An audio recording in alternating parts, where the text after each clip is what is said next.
Hello, everybody. We're back. Bean and I, he just jumped on my table like the moment I started. It really startled me. Hey, everybody. Bean at this exact moment wants to play with his hair tie. There he goes.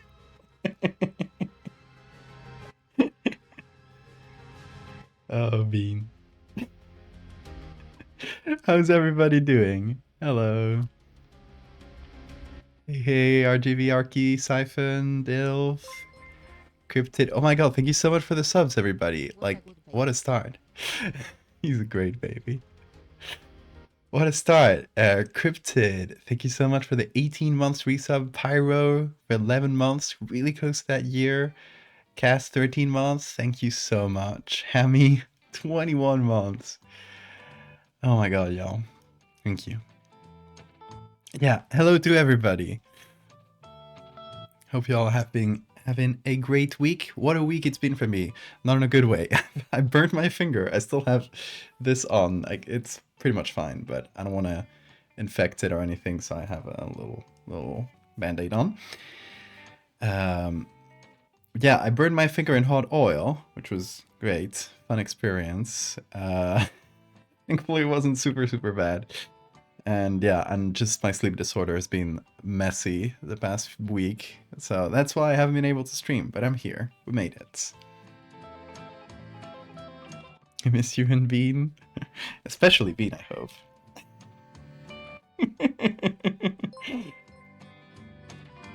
Say hi to Chad, Bean. Hold on. Okay. Just a little hot oil burn. Ooh, Bean, over here. Yeah, I was cooking katsopo, which is a really delicious recipe from Asturias, from where I'm from, where you take basically like a thin slice of beef, ham, like cured ham, cheese, and then another slice of beef, and you deep fry all of that. Like you bread it and then you deep fry. So yeah, I did dip my finger in the hot oil. Thankfully, my partner is she's a plastic surgeon, and people don't tend to think of plastic surgery as anything else than like the aesthetic part of it. But plastic surgery actually is a lot of what they deal with is burns. Uh, so yeah, we took care of it. It's fine. It's recovering now. Pobrecito dedo. Sana, colita de rana. Si no sanas hoy, sanarás mañana. Thank you. That spell is the best. Also, I forgot to tweet. Hold on. I have the tweet already here. There it is. My finger did grow back, yes.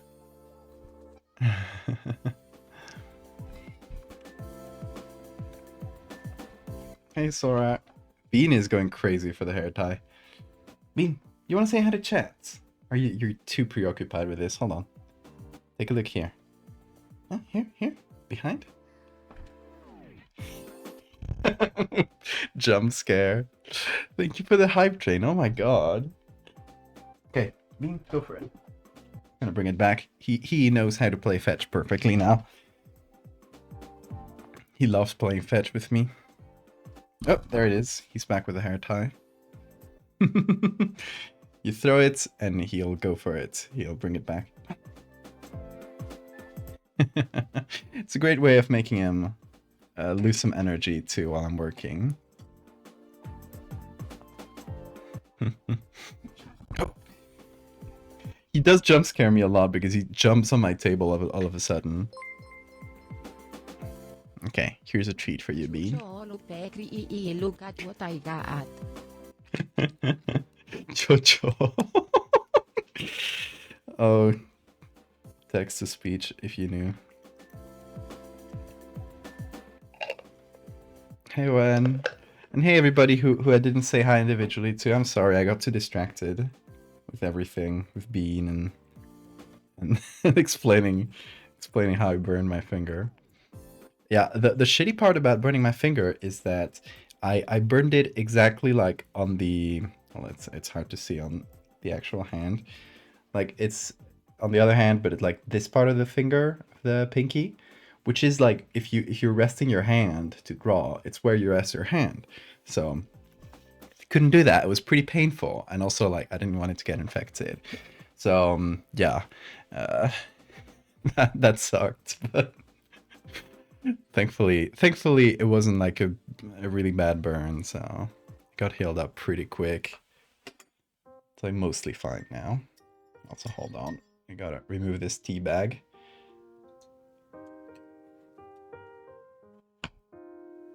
Here, got my tea for the night. Oh, I'm matching. I didn't notice. I have this t-shirt and this cup. Fully merched out. Okay. So, I figured that tonight, I'm a bit behind on the postcards for Dreadfarer, for the game I've been working on. So, I figured we can do some more of that. There's 2 postcards that I still want to do. There actually 3, but during this stream, I'll probably do 1 or 1.5. I have indeed returned, Valdevia. Hello. Cito, thank you so much. You're gonna fall asleep. Oh no. It's good to see you, Maxwell. Either way. Bean is... Hold on. Let me show you the Bean cam.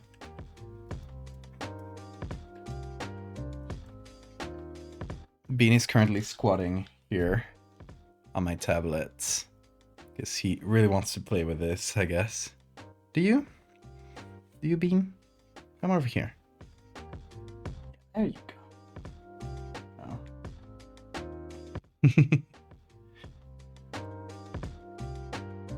Let's see, will he sleep? Over here? He's attacking you. No, don't attack people. I don't have anything. I don't have anything. You got tricked, Bean. He loves the hair tie. It's his favorite thing ever. He's looking for it now. He thinks it's behind, like, next to the camera. That's why he's... Oh, careful with the light, Bean. No, no, don't. He's... You're gonna destroy my streaming setup, Bean. No, he's kind of covering the Bean cam a bit, but let's see what he does.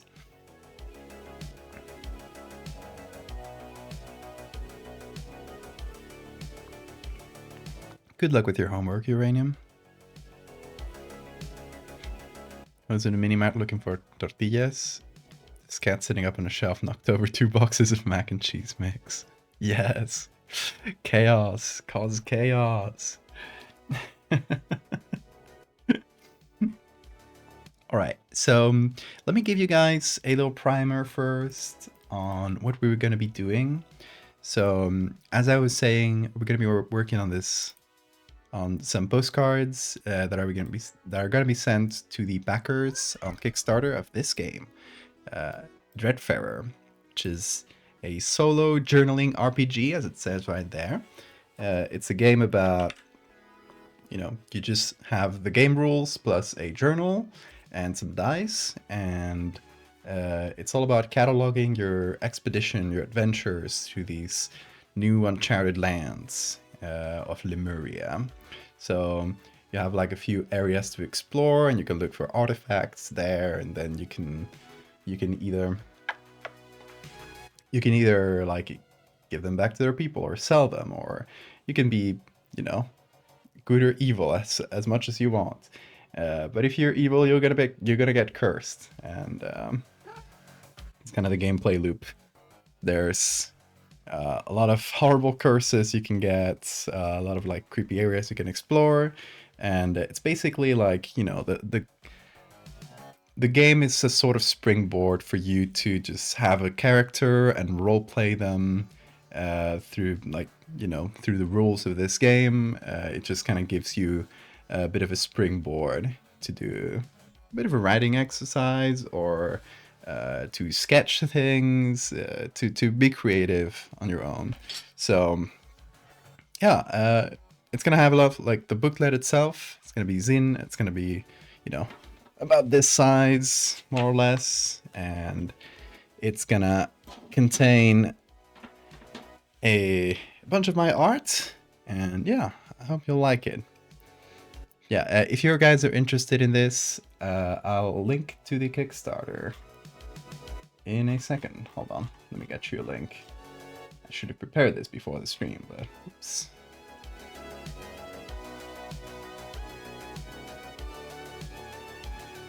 Here it is. So back that on Kickstarter. You still have 6 days to back it if you haven't already. We're already like way past the goal, which is wild. We've beaten every single stretch goal that we had prepared, so it's pretty wild.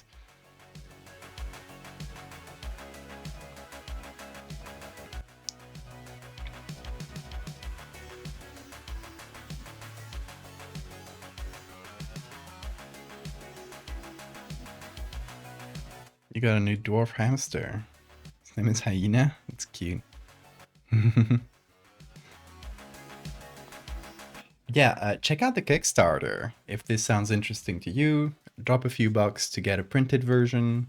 I don't know if printed version is gonna be available after this. For now, we're just gonna print the ones that get, the ones for the people on Kickstarter. So if you want to have it as a booklet, make sure to back it before the 6 days are over. If you just want the digital, you can back it now, or you can get it later. That'll be available anytime. But yeah, I'll be playing this on stream too. Whenever it's like the game is in a bit more of a complete form, or we get the first test prints or something, I'll be doing a playthrough on stream, where I'll have like one camera pointed down at the notebook, so we can like fill it out together, basically. But yeah, the game contains 4 main areas. These are the ones. They're called. There we go. There you go, so you can see them. This one on the left is called Syrah, and it's the desert area. And in the postcards, it's this one here. It's one of the areas you'll be able to visit there. Then this one called Motag is the kind of the mountain area. Each of these 4 areas has kind of a theme to it. And each of them has like 20 sub areas you can visit. So yeah, this one, Motag, is like the mountain one.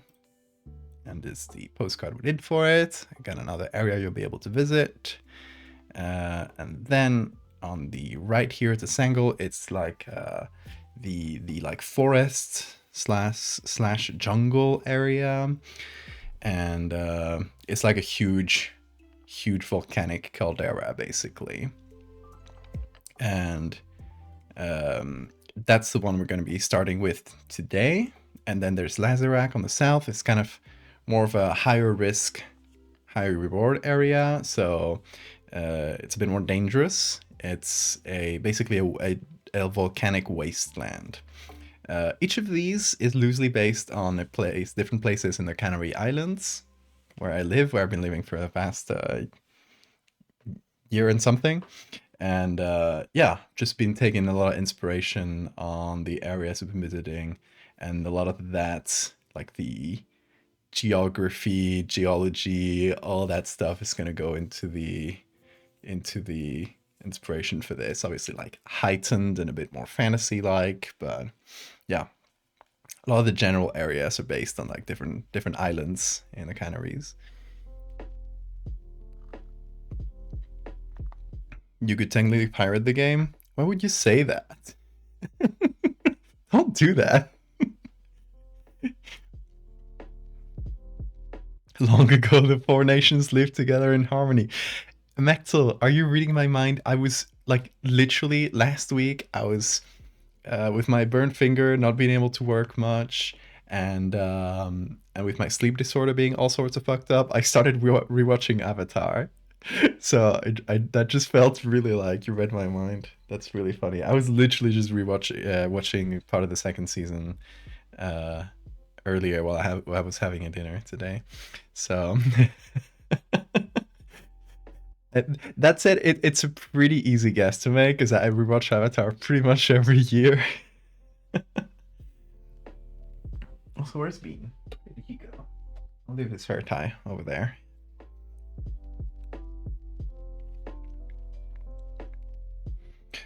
Will the islands be sub areas? You mean the little ones around there? But now I just added them as like fluff. Like maybe the ones that are like the smaller ones that are really close to the main areas here. Those can be added, but these ones on the edges are fluff. If you pirate the game, yeah, you get an actual real life curse. Is Istanbul your home island? No, my home island isn't really like it's a little bit of Motag, a little bit of Syrah, basically. Uh, this here, this is literally where I live. So for those that didn't see the stream where I made this map, I used a map of the Canary Islands, and each of these islands is like little chunks of the Canary Islands just moved around. So you might be able to recognize a few chunks if you're familiar with the shape of the Canary Islands. This here is the city of Las Palmas where I live. I'm not doxing myself, it's a big city.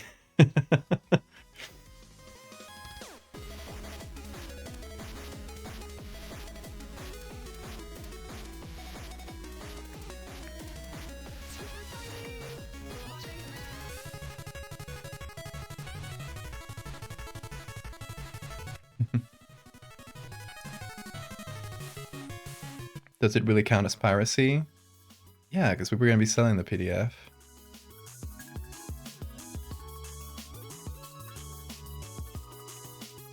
You're not actually going to do that? I hope so. Everybody would join up and hunt Val. You got a big city to scour through. And yeah, I'm not even going to be here for the next couple months. Actually, that's an important programming. No, it's not going to be really a programming note, but I still have the specific date because I haven't picked the flights. But I'm going to be going back to my parents for a couple months, starting next week. I don't know the day. So after that, I'm going to be. So if you know, I just got a new computer. So the computer I had earlier, I'm just going to bring it back to my parents. So I have like a kind of a second workstation there, since it's still a perfectly viable and usable computer. Hey, Bean, come up. You don't want to? She's looking at me. Yeah. The reason is my partner is out. She is in Madrid, which is the capital of Spain, for those who don't know. She's there for a 3-month rotation, so she's like working in a different hospital there for a few months, and I didn't want to be alone here, so I said like, hey, I have this extra computer that I can bring back there, so yeah, I'm gonna go back to my family, and that way I'll be able to visit friends and stuff as well in Asturias. So yeah, you'll be seeing the old place where I used to stream from again. Pretty soon.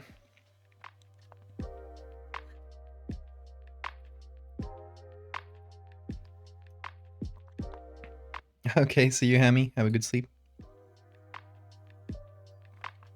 Will I take Bean with me? Yes, I will. I'm kind of like one of the worries I have is, you know, there are 2 dogs, my parents, so we're gonna have to like slowly socialize them and hope that they get along well. Like, you know, I don't know. The dogs have never lived with a cat, so I'm afraid that they might see him as like, oh, let's attack him. Or that Bean, and this is the most likely thing, like Bean would get really scared and just hide under somewhere.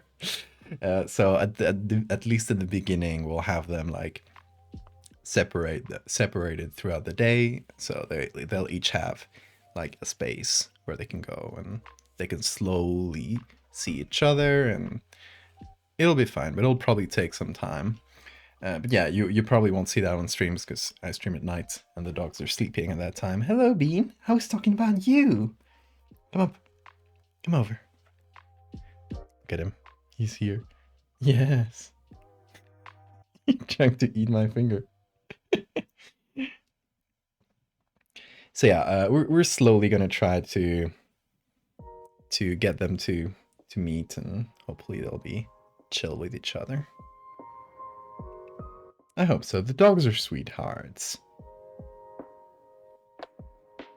Bean is usually really scared of people, mostly. I don't know how he'll react to a dog, because in his experience of living in the streets, he probably saw dogs as like scary things that sometimes appear like with people. So I don't know if he's gonna be scared of dogs as a concept, or if he'll see them like, oh, this thing is more my size, so less scary than a human. I don't know. Bean, what do you think? What do you think of dogs? I guess we'll know. We'll find out next week, right? Teach Bean a trick. Bean, go bring me the hair tie back. You want to?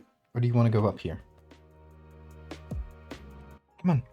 I'm trying to get him to go up on my shoulders, but come on. Go on, little dude. Yeah, there you go. Very good. Here's your treats. Did you let it fall? No, okay, I think he ate it. Just didn't crunch it.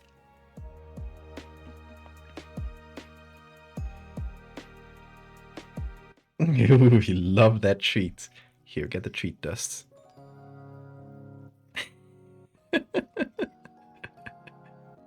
Be neck pillow. Oh my god. I wish. And a word in Spanish. Bean. What kind of words in Spanish do we have? Okay. Let's point to part of Bean. Here we go. Whiskers. The whiskers are bigotes.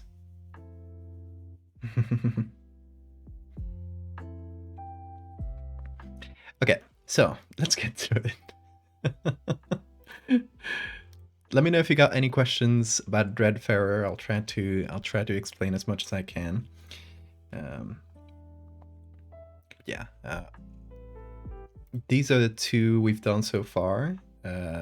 This one's for Sarad, this one's for Motag. So, well, this one's supposed to say Sarad, but it's like the earlier version that I have there. The inspirations is like these old school travel posters that have like really bold colors. They're trying to advertise like travel to this place or that. So I've been trying to like base these on like that sort of thing. So it either represents like a building or a place you can see. There's like a local person, in this case, creepy hooded guy, or like a magnificent vista, that sort of thing. So for the Sangol, which is the jungle area, I think I'm going to go with greens for the colors, like it makes sense. And I don't know, I'm thinking like maybe a jungle scene where we can see like, you know, a dark part in the background and a bunch of eyes, just like creature eyes looking at us. That's the idea. But for now, well, whoa, what you doing? Okay. For now, we're just gonna put in the name. And we're gonna go under here. We're gonna start with And let's look for jungle. Let's see what we got.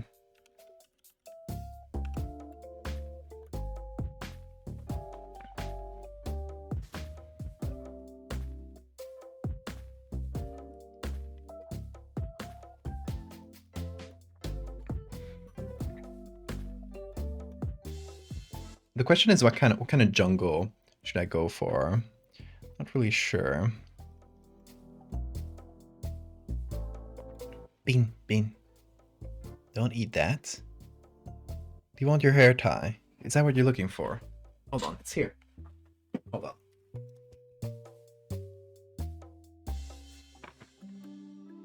Here. Oh, my hair is so long.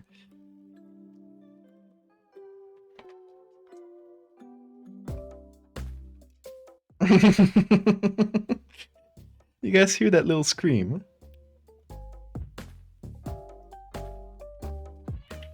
He does a little war scream every time he jumps on the to get the hair tie. Go.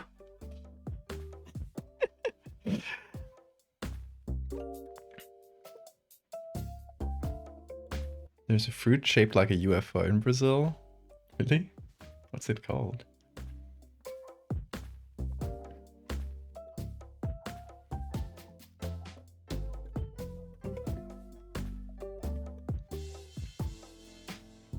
Oh, waterfall like this could be cool.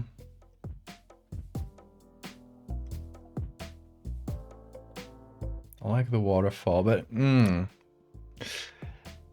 with the waterfall we can't really do the idea with like the creature eyes. Oh yeah, also like I'm putting this already on the like under the filter we're gonna use.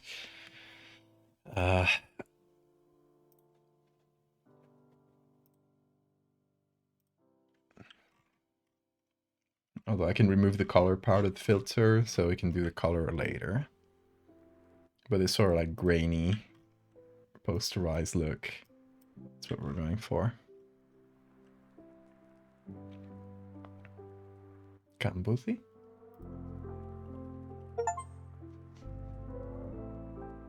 Oh. What was that? Oh. That was Steam notification. I got spooked. Ah, it's a fun looking fruit. It's cute.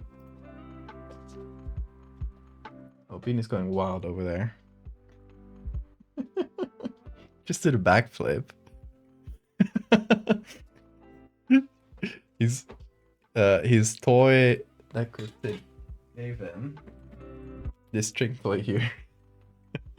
He goes crazy for it. I live in a specific spot, like in the sofa, where it's like half hidden in like behind the sofa, like in between the cushions.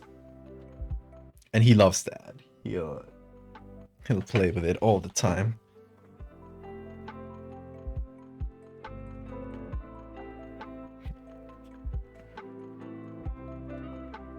Can imply a cave behind. That's true.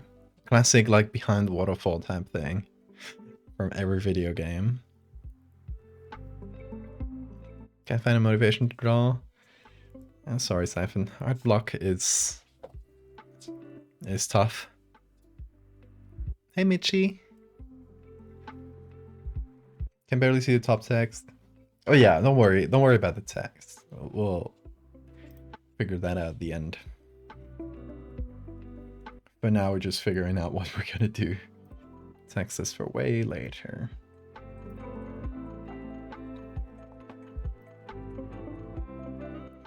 Let's see. I like the waterfall, but let's explore other options.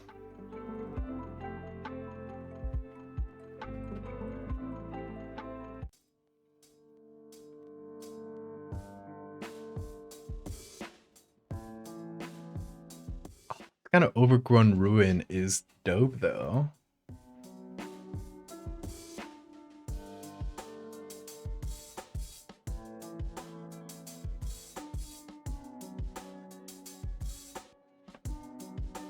Art block is not necessarily you don't know what to draw. what you describe is sounds a lot like art block.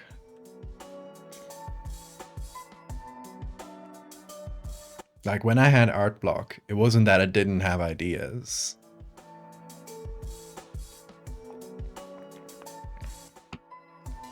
It was more or less like you described.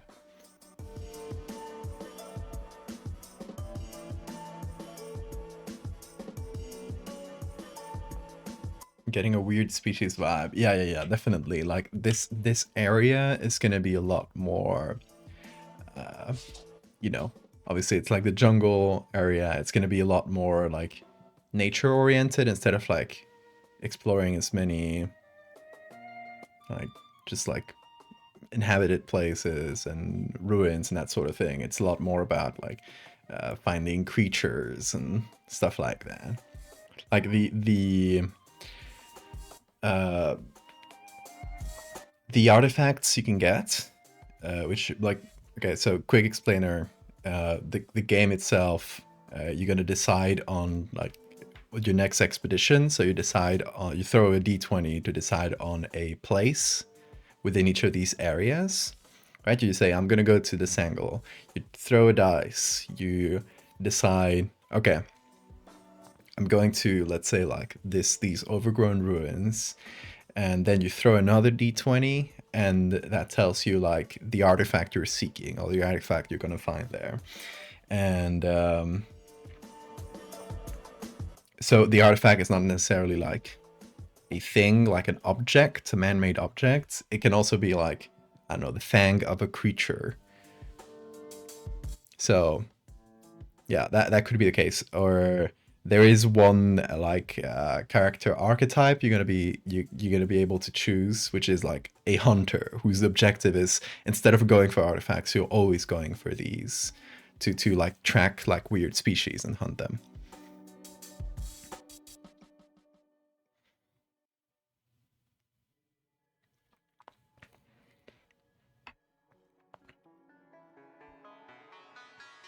Hey Agent, how you doing? Have you played the game at all? I mean, we're still making it. It's not in a state where it's like playable, right? But it will be over the next couple of months. We'll get that sorted out. Like right now, it's still in like writing stages, so we're writing a lot of the like stuff you're gonna be able to encounter and the secret lore.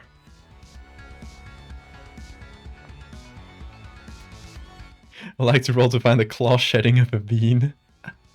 That would be fun.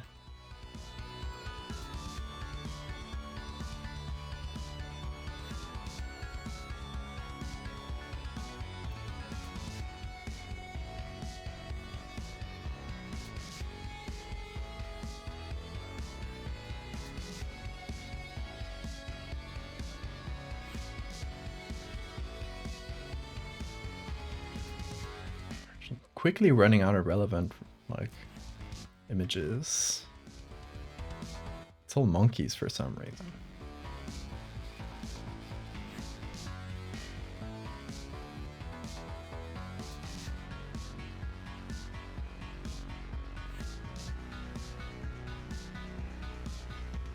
Do another bean TVH? Where have you posted it? Can I see it? Is this the first Kickstarter you've done? Yes. I'm not doing it alone. I'm doing it with a game creator called Neon Rot, who's done a lot of these, like a lot of like small TTRPGs. So this is a collaborative effort, and thankfully he's been able to handle a lot of the Kickstarter stuff.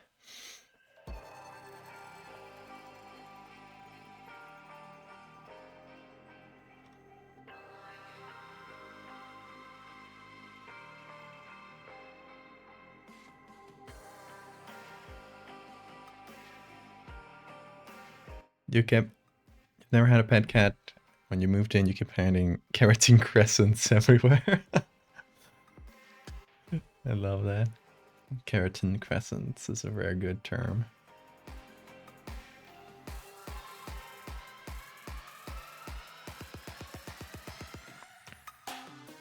The final form is Bean's troop. The final boss is Being's true form.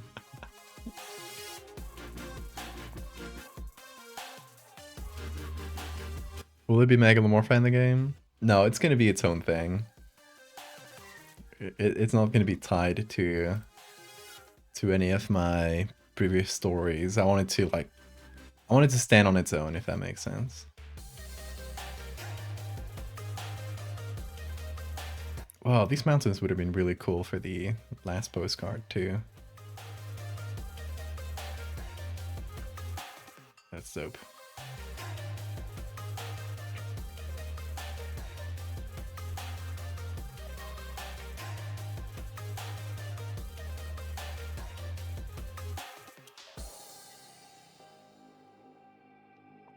Yeah, for some reason it's giving me PNGs of bugs and snakes now. I think it's because like this search thing combines a bunch of different websites, and I have Pixabay on, and Pixabay tends to have like really weird stuff like this. Hold on, I found one before. Where is it? What is this?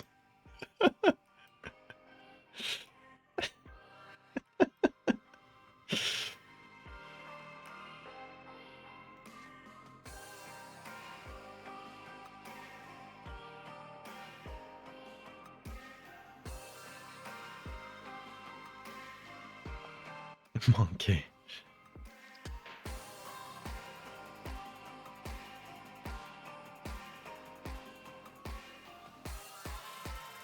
Yeah, Pixel sometimes has good stuff. They just have like very low quality control, so you find really weird stuff.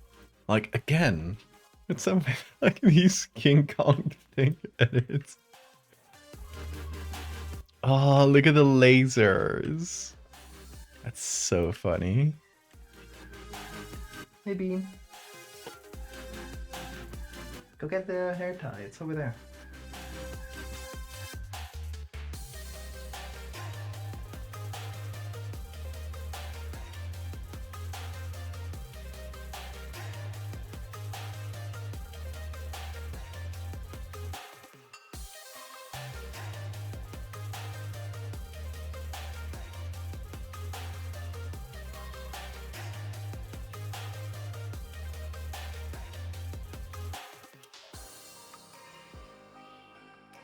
No, Bean. No. He was trying to scratch the sofa.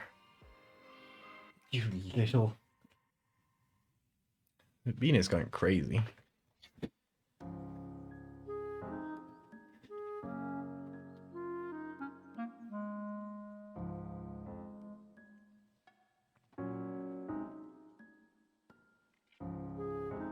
But I'm keeping him distracted. Cryptid's toy. Baby jail.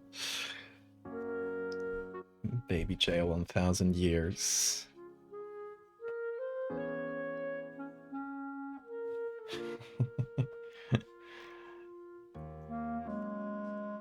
Yeah, he's been sleeping all day, so he suddenly has all the energy.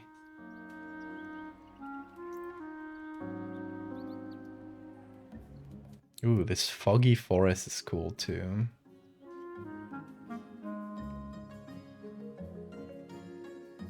Here's an O.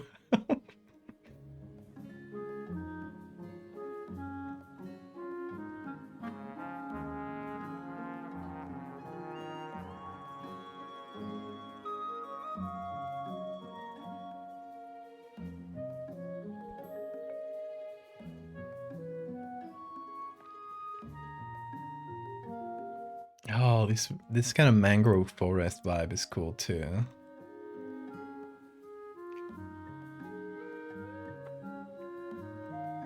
So many good options. We'll have to choose.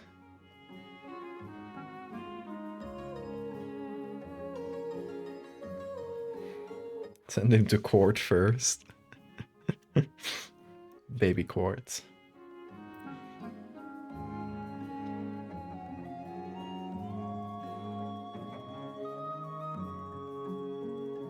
You put her in air jail by locking your arms over your head. She was chill about it. I do that to Bean too. When he's going very crazy, sometimes I'll just pick him up over my head. So he calls down. Where is he? I lost him. Well, he must be out. Since my partner's not here,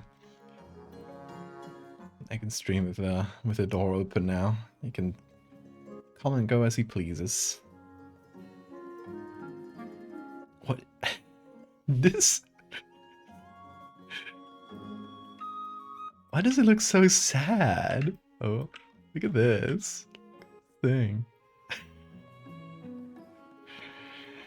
Oh, poor baby.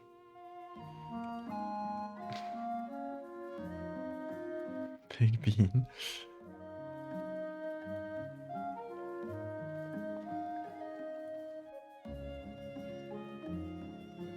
Okay, I have so many pictures. Actually look through them and see what we got. I like this one a lot. Very picturesque.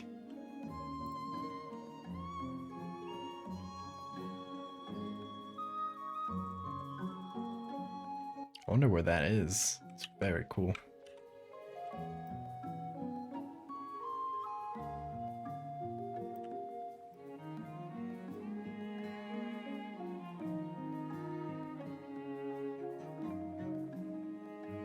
Harder to put creatures on here, though.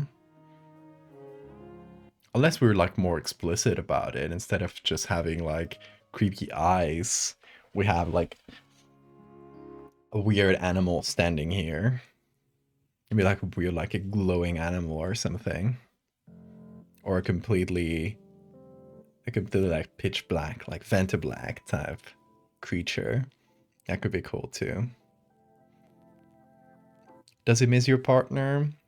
Yeah, he used to spend like the evenings, like the early evenings while I was sleeping.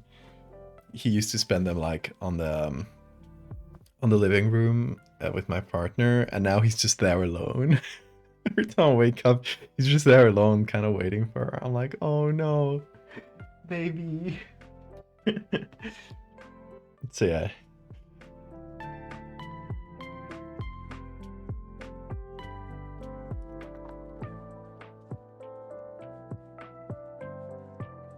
Is that actually floor or is it water? Good question.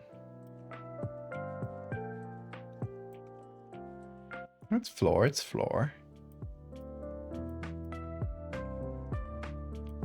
Yeah, it's like a little clearing in the forest. I guess the original picture is a little bit shitty, like not the best quality.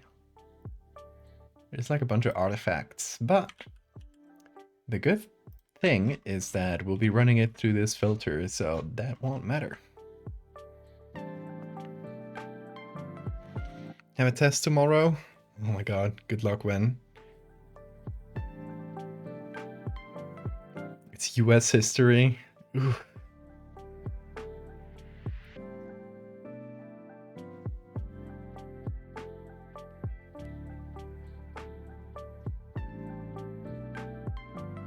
Looks flory to me.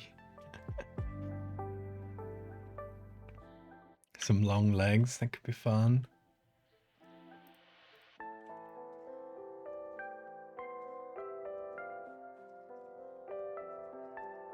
I think this spot is good because we got the letters here, like the trees are kind of making a spot for the letters.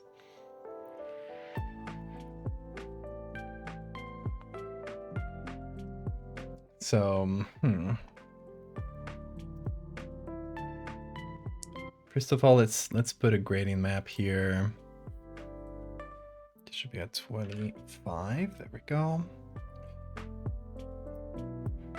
Let's choose your basic color palettes.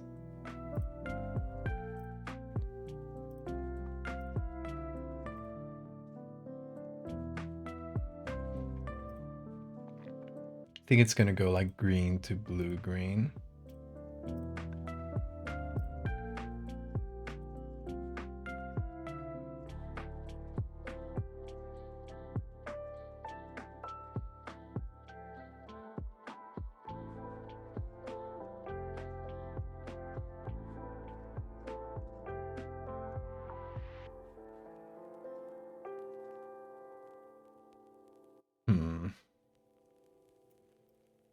Let's put the blue in the center.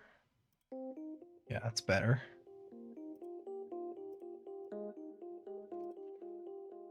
So the way I have this filter set up basically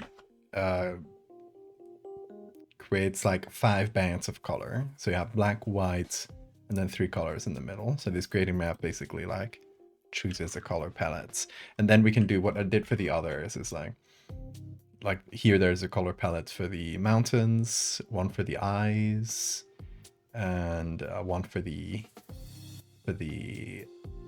sea and one for the sky. So we can have like different parts have different color palettes basically.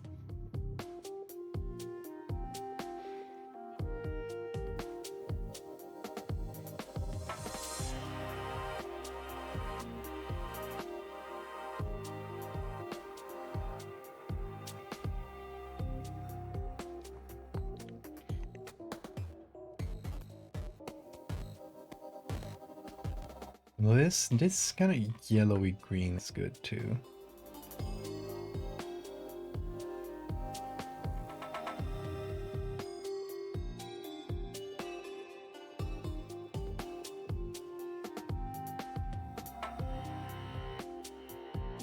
Okay, let's go for this for now for the color palette, although I might saturate it more later.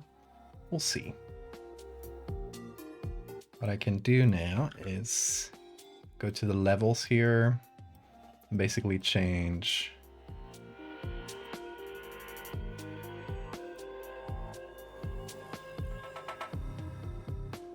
what goes into like each band of color basically.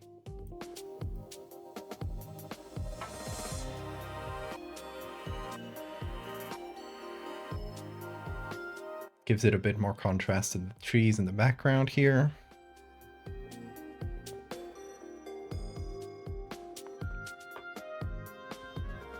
Hey, Bee.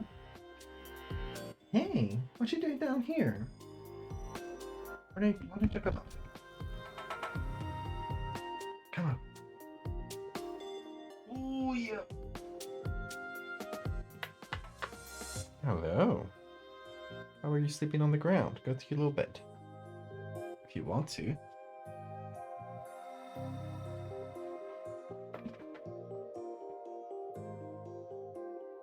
You wanna stay here?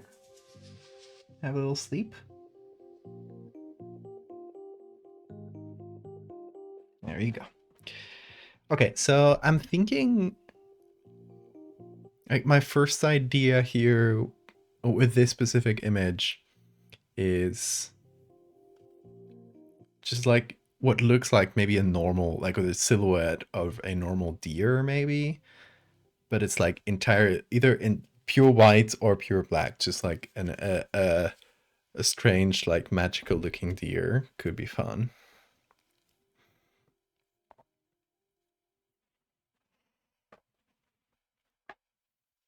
Maybe an antelope looking thing. Feels more jungly, right, than deers.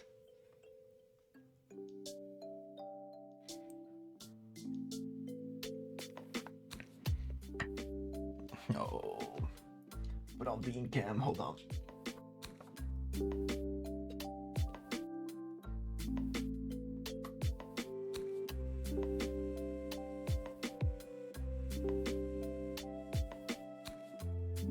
There's the boy.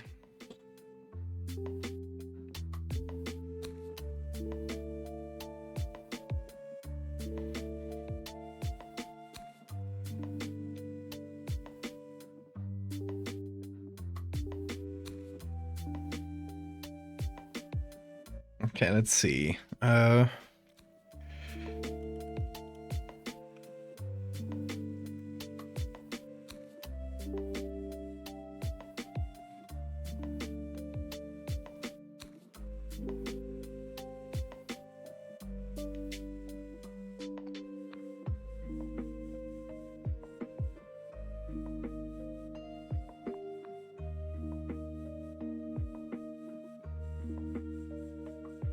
We can have an antelope with like 1,000,000 horns. Could be fun. I like the pose of these ones fighting.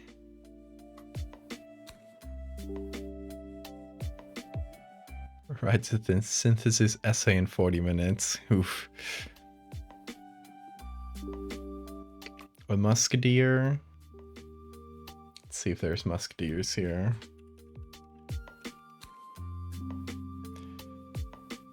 No, no luck. Generally looking for a specific species. You gotta go to like specific sites for them. What's this thing?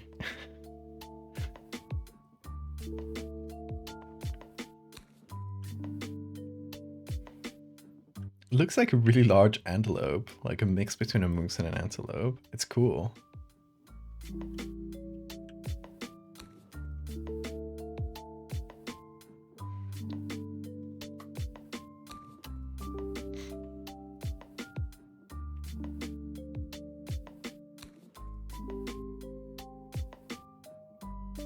This one has a really cool pose and cool lighting as well.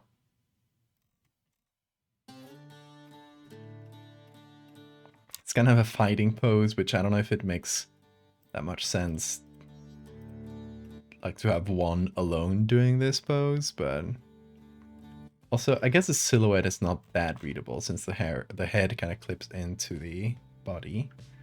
It is a cool pose though. Let's see, there was also another one here.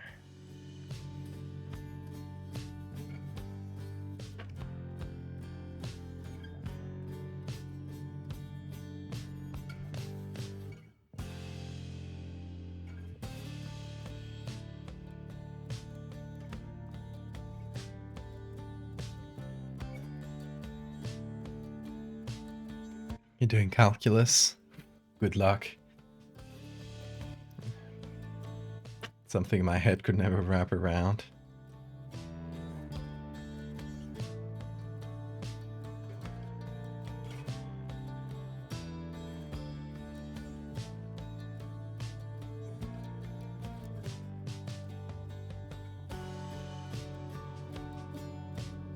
Oh, that one's cool too. It has little birds on it. Are they oxpeckers? Okay, let's wait for it to load in.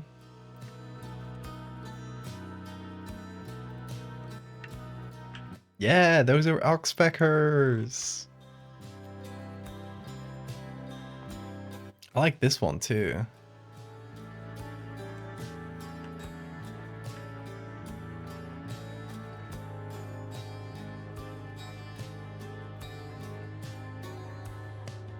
Whoa, okay, this one's the same.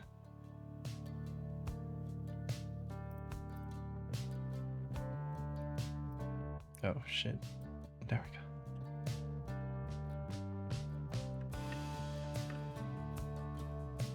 What's going on here?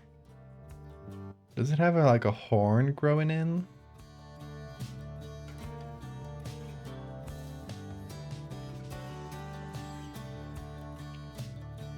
Anyway, cool beast.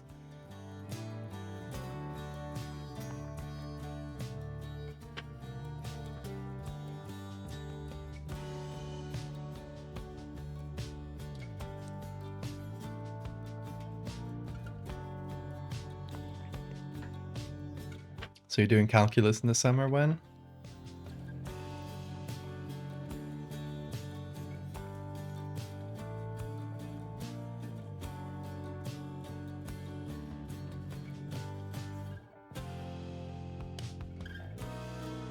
Okay, let me remove the filter here. There we go.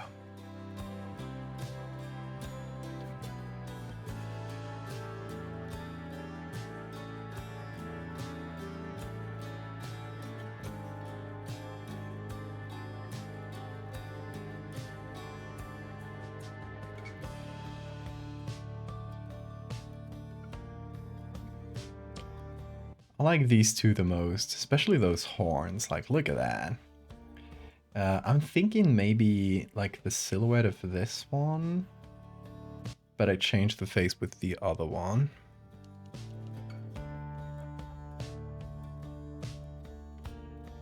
Hey, uranium, make it a creature.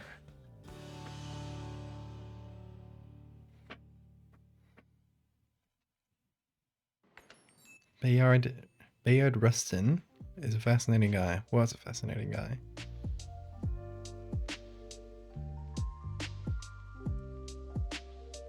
Did lunch counter sit-ins before they were popular. I don't know what that is.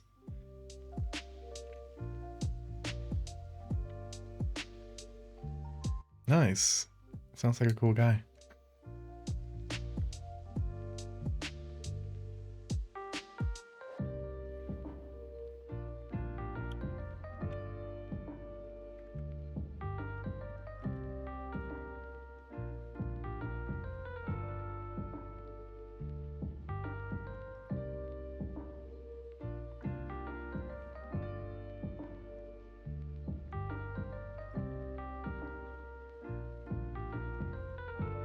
Yeah, I can probably combine these. I was gonna say the lighting won't match, but I don't care about that since it's gonna be more of a silhouette type creature.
The head too big here.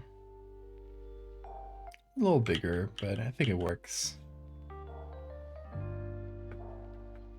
In restaurants where segregated, activists would sit in at the counters and refuse to leave because they were not given equal service as a form of protest. Oh, nice.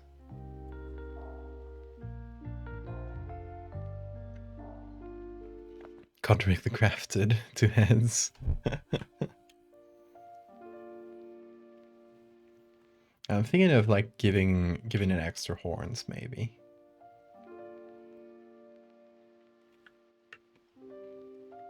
I wonder if I should leave the oxpeckers as is, though. I think they're fun.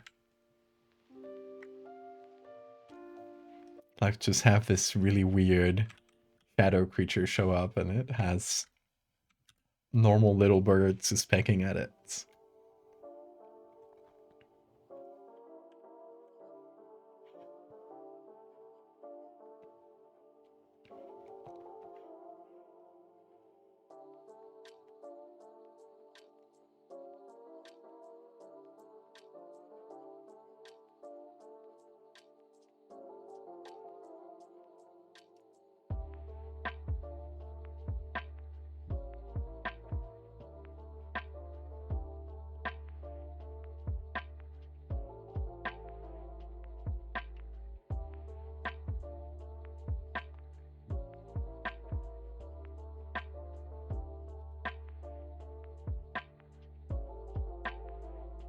It can be pretty big. Why not?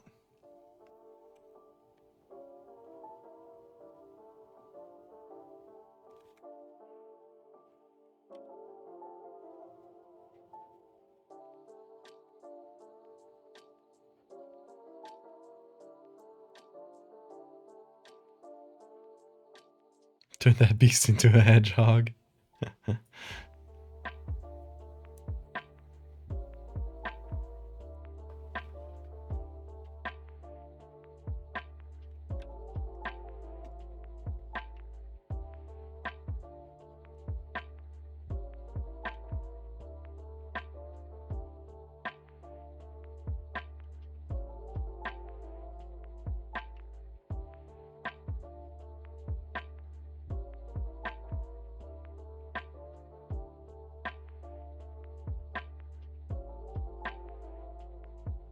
Okay, so to work under the filter, since everything kind of gets crushed, we would need to have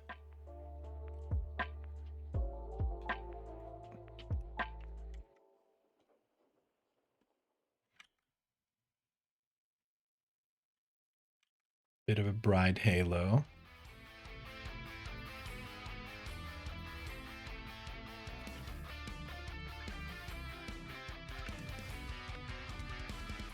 Because we're not aiming for realistic here, we're just aiming for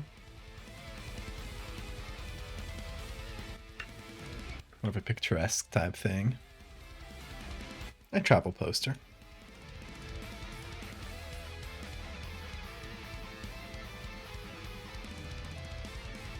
You're legally required to take an economics class to graduate.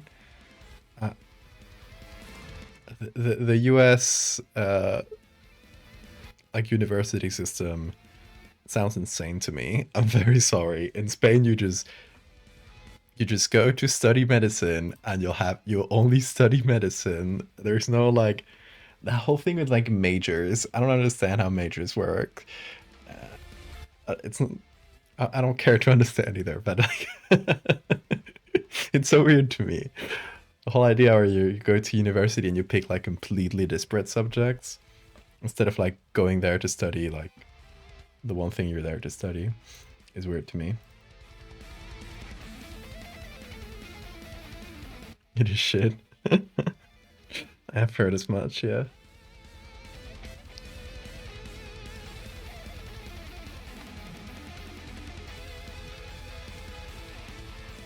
I don't know. It's just incomprehensible to Europeans. I think people outside the US in general. I think we just, you know, go to study medicine or whatever we want to study, and that's where it ends.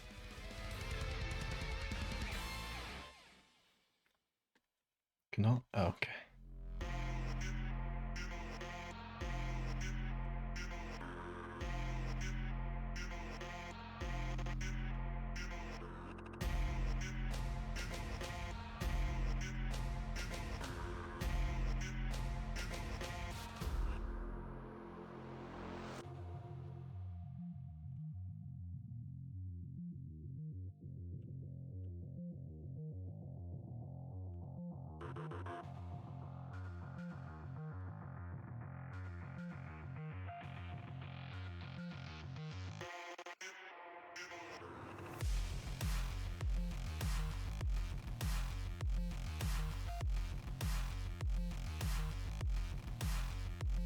There we go, that's creepier.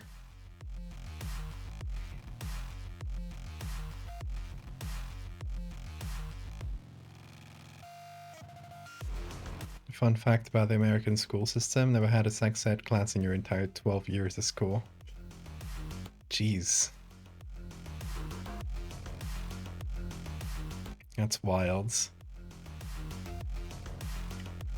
I went to a pretty conservative Catholic school and they even had a sex class. I think it might be required by law, but I know that they really like limited what the guy could say in the sex ed class because some of the parents like started complaining to the school. And they were teaching such depravities as like anal sex exists. Oh god, they're corrupting our children. But yeah.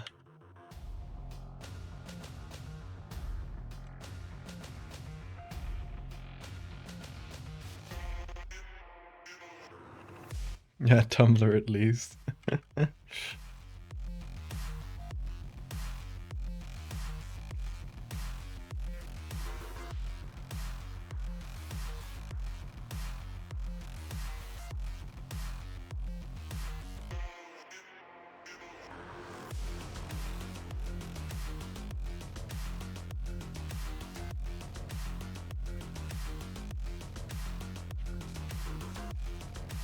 My school was kind of half and half. It was it's called concertado in Spain. It's like a school where like the teaching part is public, but the like all the rest of the services are private. So like, you know, buses and eating and that sort of stuff.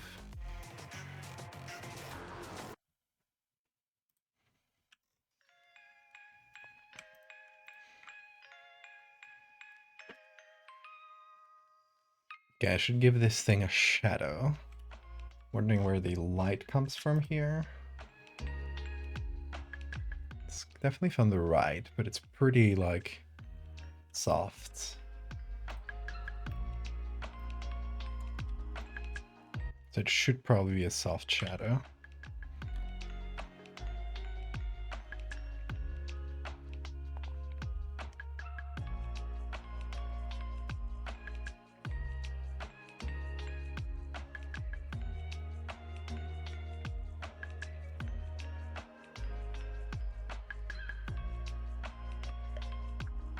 No, hooves just look like that, Uranium. Hooves are fucked up. Don't think about them too much, it'll give you body horror vibes.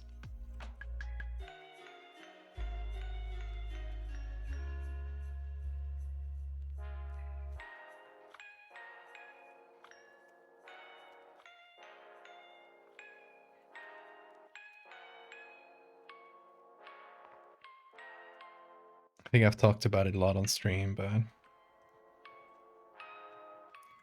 horse legs, generally like hoofed animals, are one of the ones that give me the most body horror vibes after cetaceans and bats.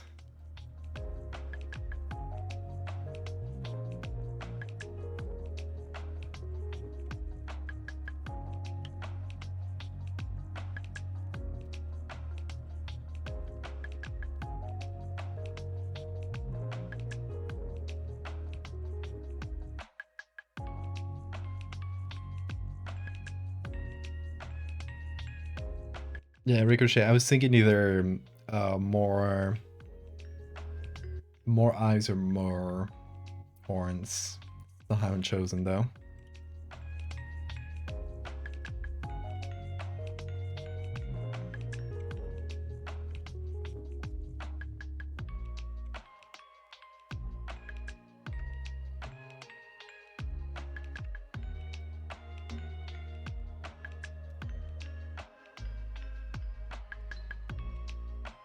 What was that bean?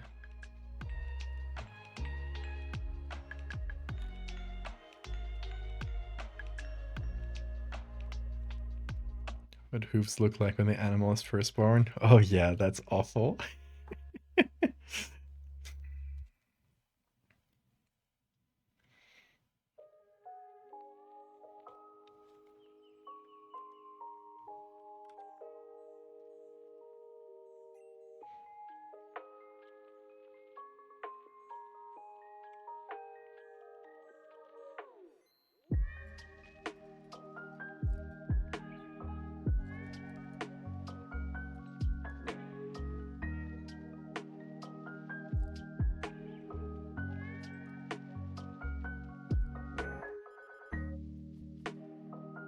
Little bigger, I think.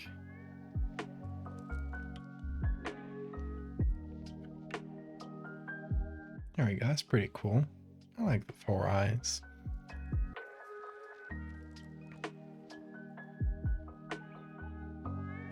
You don't want them to hurt their mom on their way out. True. That's a fair point.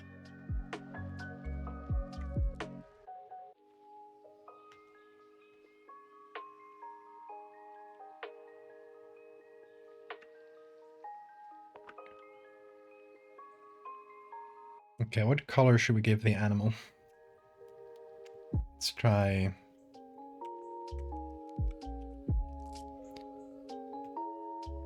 Let's put in another grading map.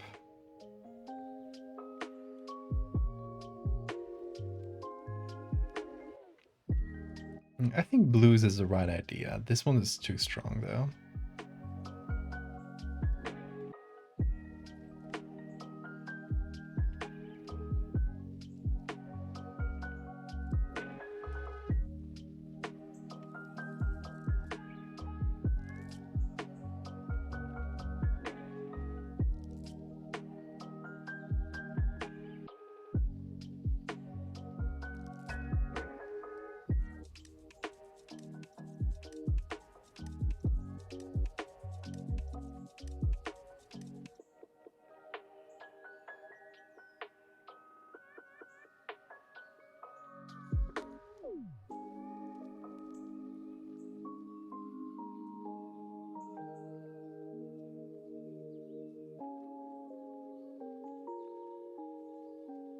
The antlers, they keep going. Oh, is that a reference to this old thing I made?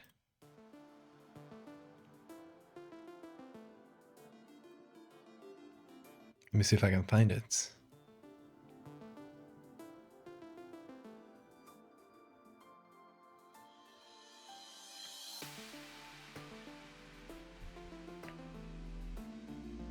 Actually, I don't know where I put it.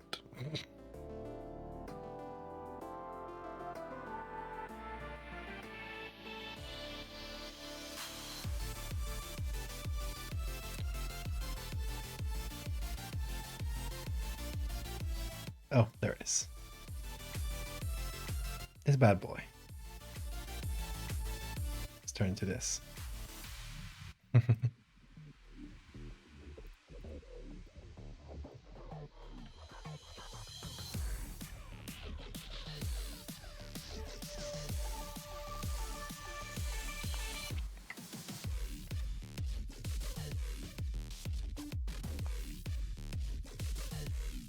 Do they have to regrow every year like normal deer? Oh my god, imagine the process, the pain.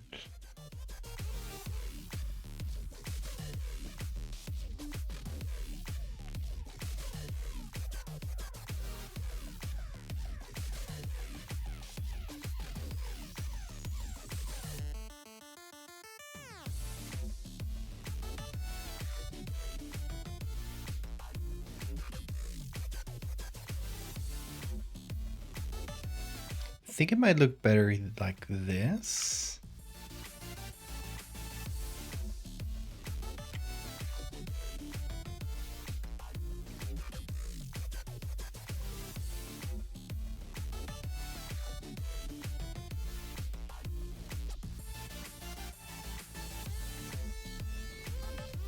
So the face is centered.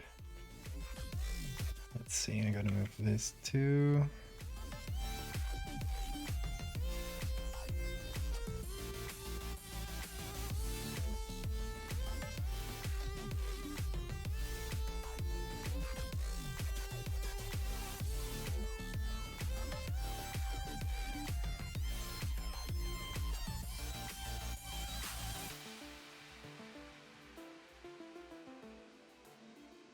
Oh, that removed the birds. Oh well. It is a sacrifice.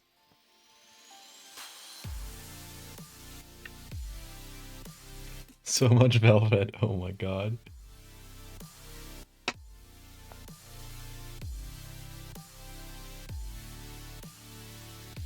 Hey Gio, soy de España. I am from Asturias, but I live in the Canary Islands.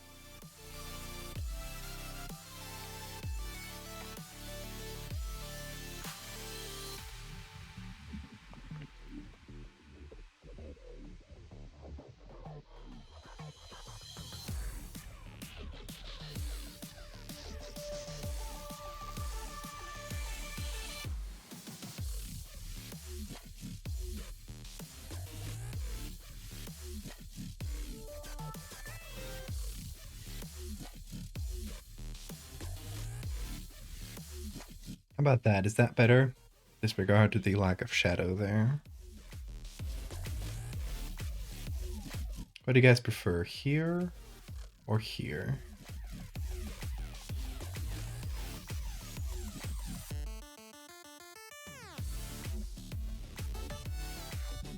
Ignore that the eyes are kind of weird there. Don't know why they're smaller.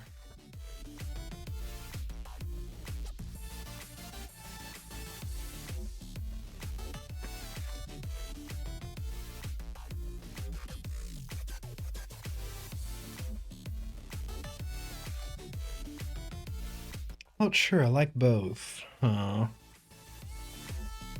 Prefer the original? More standard? Okay. Let's do that then.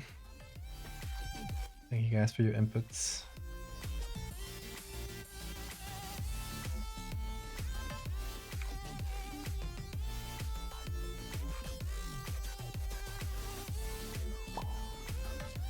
Googly eyes.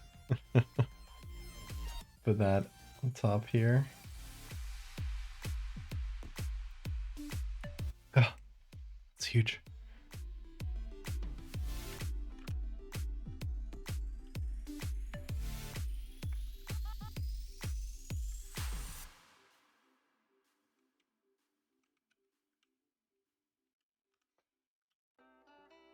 Perfect.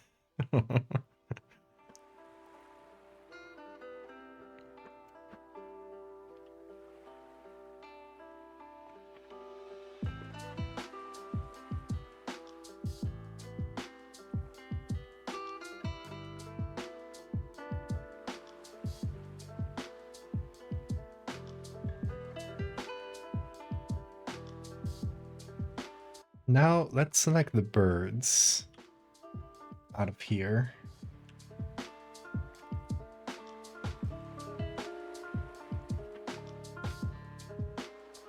Let's see if this selects them well. Yeah, that's a good enough first pass.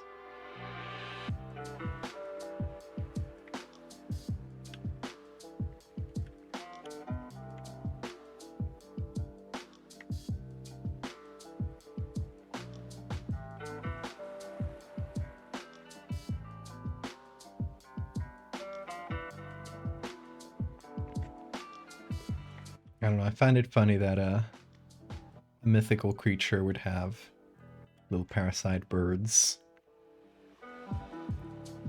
sucking their blood.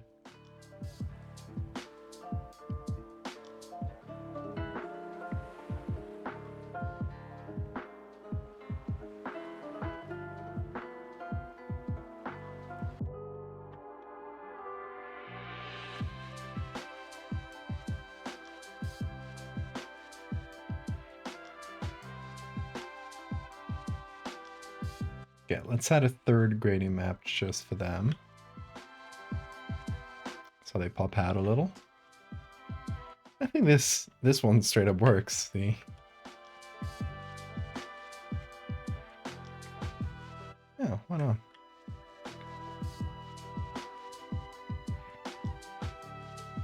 Antelopes will sometimes kill and eat small mammals and birds.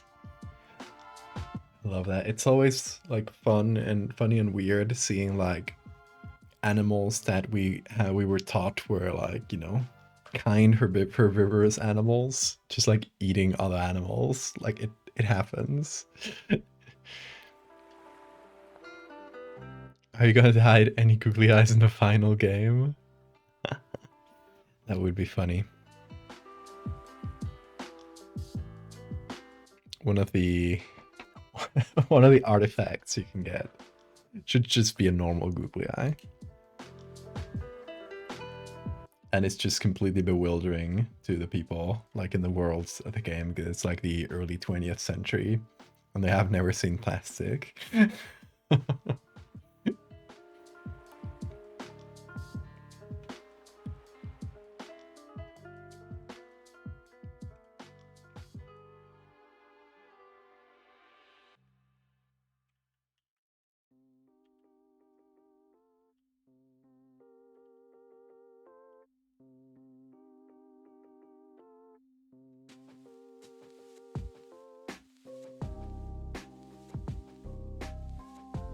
Most carnivores eat way more plants than most people think.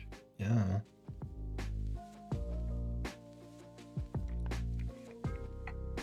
You gotta take your calcium where you can. Exactly.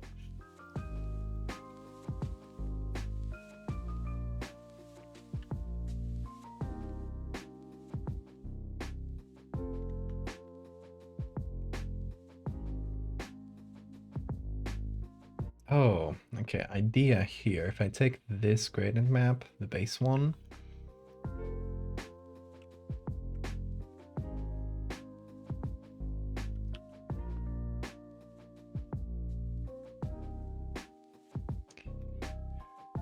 and instead of having black, I have just very dark green.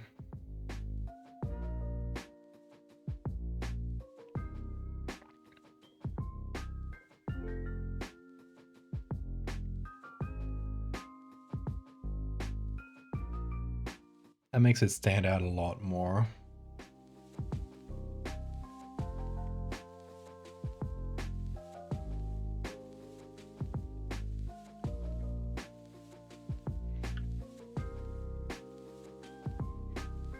Oh, thank you for the save reminder. And for the stretch reminder. Everybody stretch. You gotta remember. Trying to get better at that.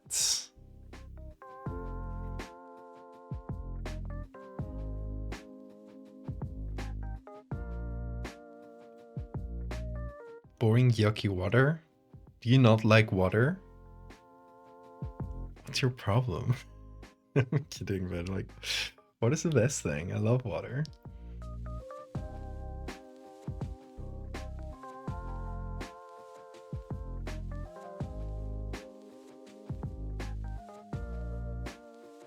I did drink a lot of tea lately. Well, this one's not like tea, like it doesn't have caffeine. It's berry like infusion. How do you say frutos rojos? Red fruits, you know, like berries and stuff. I don't know if that red fruits is the correct term. It is frutos rojos, like red fruits in Spanish.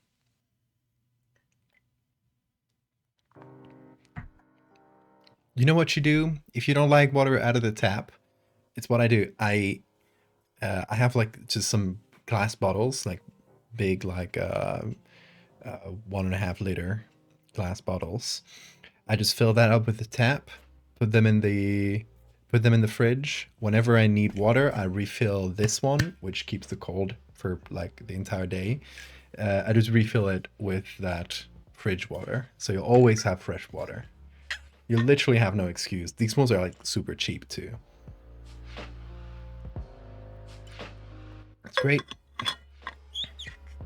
Well, finding one this big took me a long time, but because you always sell them like in a much smaller size, but big fan of tepid water. Love it room temperature. Yeah, I'll take it room temperature too. It mostly depends on the climates you live in. Like I used to just drink it room temperature when I was in Asturias, but over here it's much warmer, and cold water just feels so much nicer.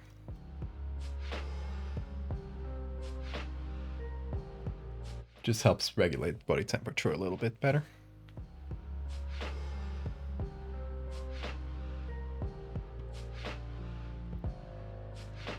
Okay, where was I here?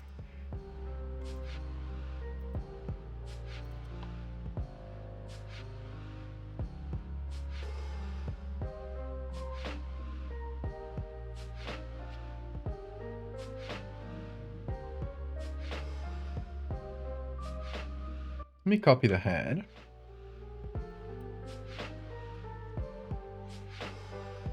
Let me try the horns too.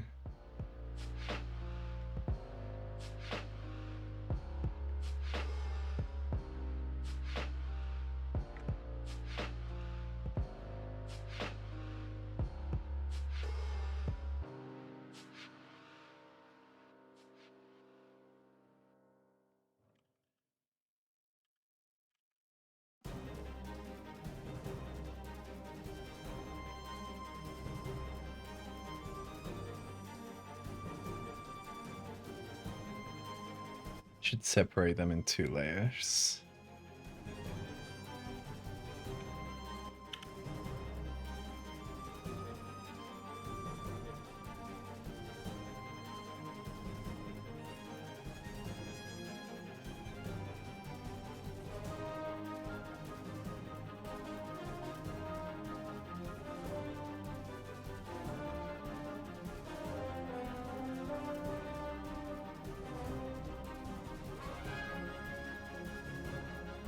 Your friends make it a big point about how apparently the city they live in has one of the best tasting water. Didn't even know this was a competition. Oh yeah, like the absolute biggest difference was moving here from Asturias. Asturias, like the water, the tap water is like would be considered like good spring water like everywhere, anywhere else. It's really mountainous, really rainy area. There's like there's tons of like underground water. So yeah, the tap water, it's delicious. And when I came here, this is desalinated water here because it's a dry island that has a lot, like very little groundwater. Actually, the island I live in, Gran Canaria, has the most like desalination plants. Desalination? I don't know how you say it. I think it's desalination, right? Has the most like desalination plants per like square kilometer, like anywhere else in the world, more than Saudi Arabia. Because you know it's a small island, big density. But yeah, water here is desalinated and it tastes horrible. But we got one of those filters that you put directly on the tap, and that reduces the horrible taste. Plus, like drinking it cold, you notice it less. But oh my god, every time I come back to Asturias now, I'm like, I'll drink the tap water like it's like it's the finest wine. Oh, there's a literal competition. Oh, that's funny.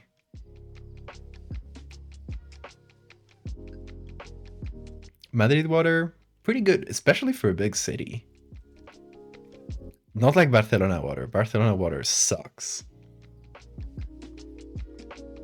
But yeah, Asturias water is...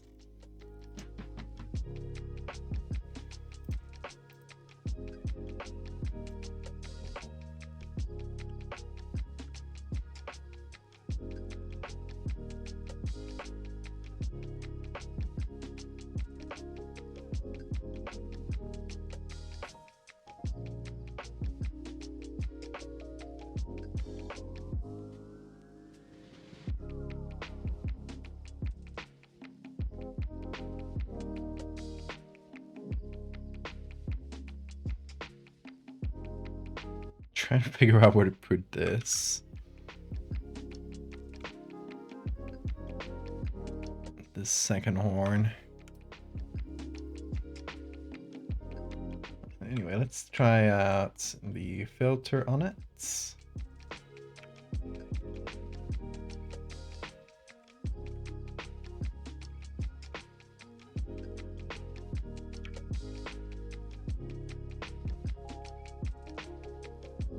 Like so.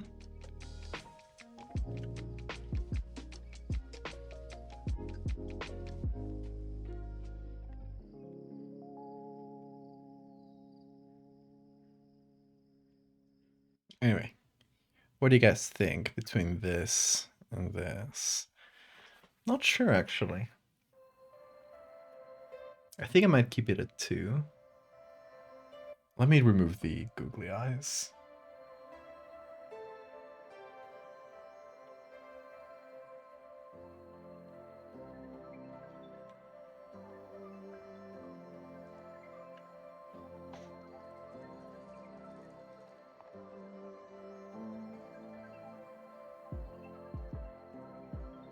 I think 2 is best.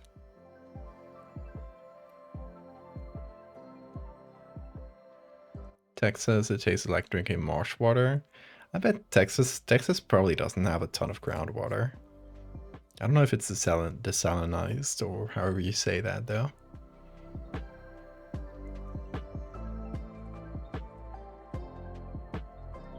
Sulfurous water. Ooh, did it smell sulfurous?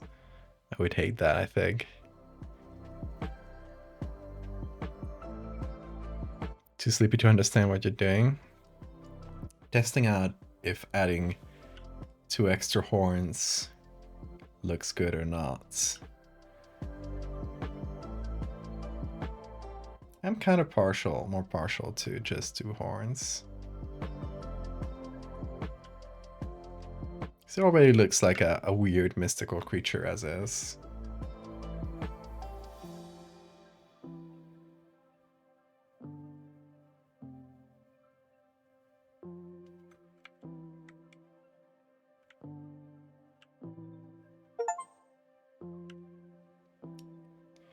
I gotta remove these Steam notifications.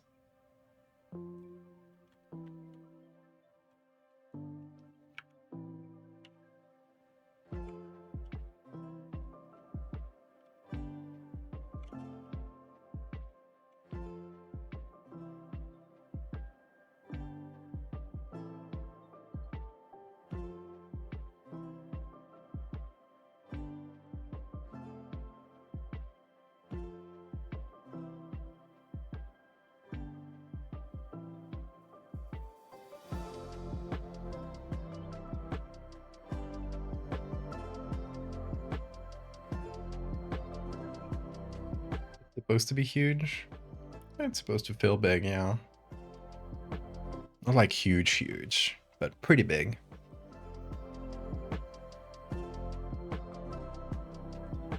New York water isn't kosher? Why?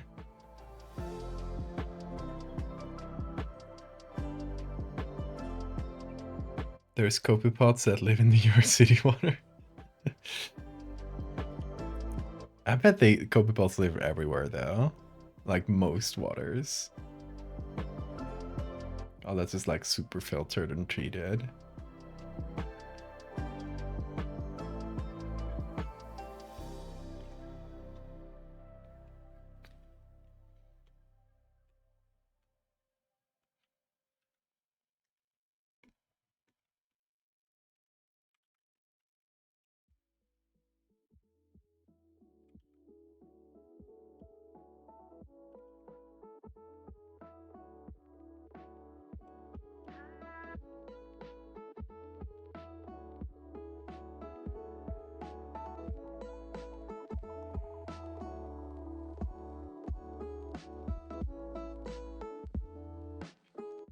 I was thinking of maybe adding also weird bird, but that might be overkill for like the concept we're going for here.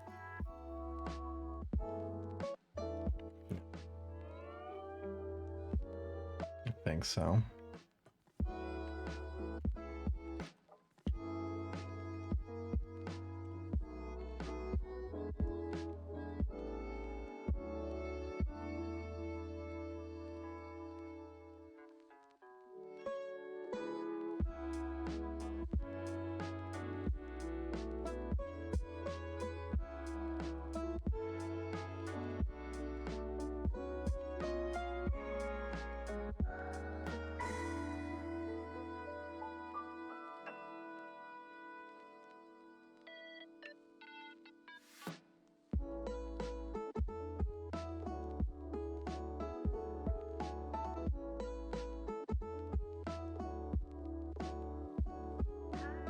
Flock of birds in the background sounds good, yeah. Is it supposed to be moose-sized? Yeah, between horse and moose, I would say. People hands instead of hooves. That's good. The weird bird and the deer are friends. I mean, these small birds and the deer are friends.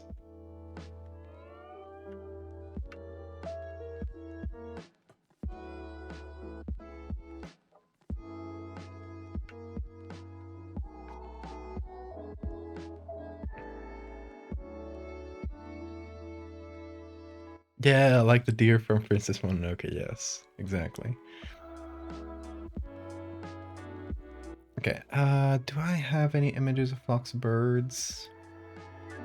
Not sure I have them in my resources folder, so I'm just gonna find one. I'm sure flock will give me something.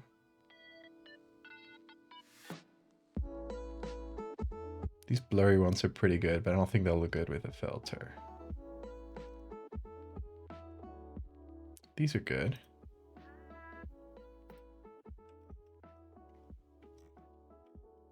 Are these geese, I think?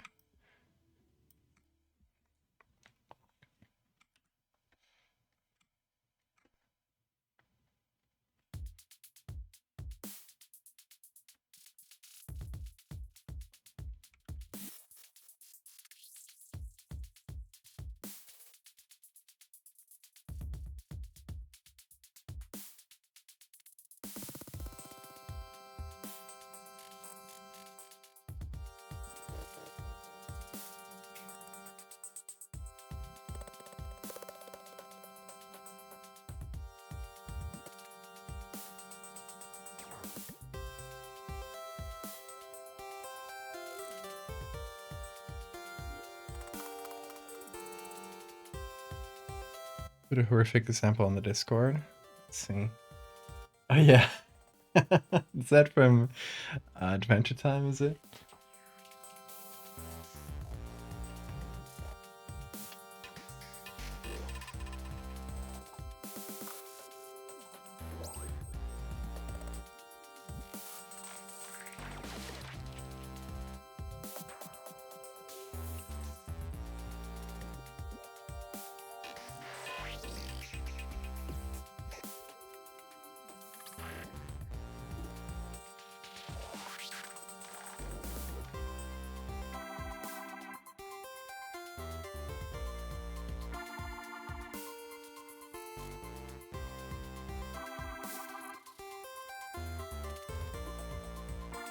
There we go. What tagline should we use for this before we move on to like the colors and everything?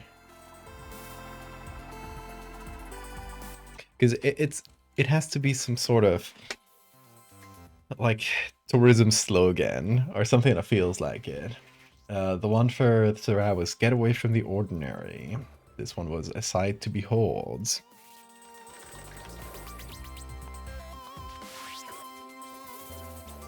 Feel like "Get lost in nature" or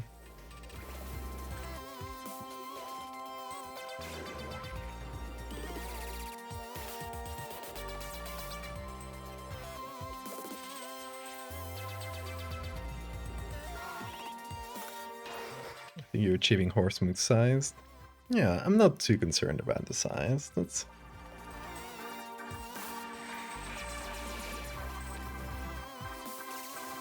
meant to be more picturesque. It's a made-up creature, so we don't have to adhere to any specific standard of size. Wildering. My darkest desires. That sounds... it could be taken in very strange ways. I was thinking like get lost in nature, but what about lose yourself in nature?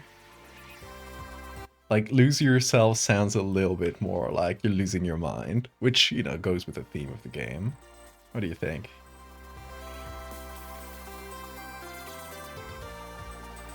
Or sure, like Eminem, I guess.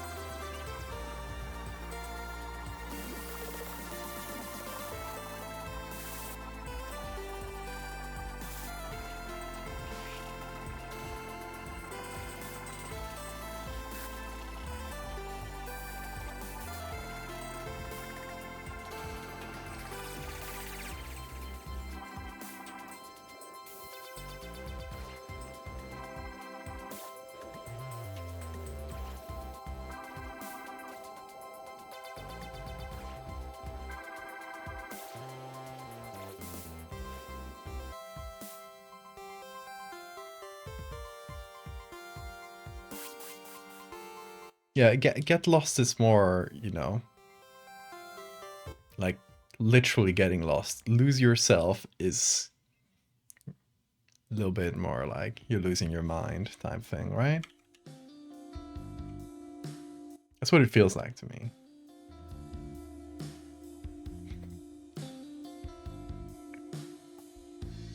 Supernatural is fun.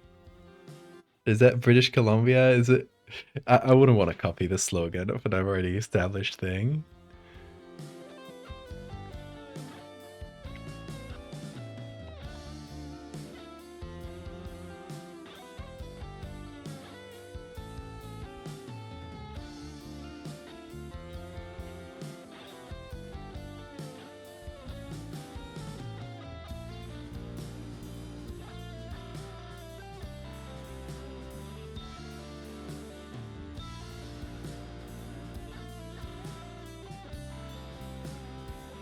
Let's go with this.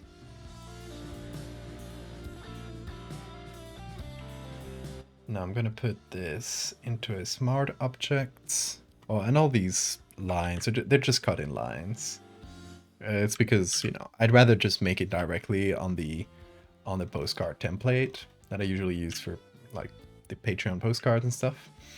And that way it's going to be easy for printing. But the actual thing is going to be cut like at the blue line. So, you know, we're just going to get the black edge there. In case you were wondering about that. I'm just too used to using those lines and I don't even see them anymore. Okay, so after applying, like, I'll just copy the same filters from...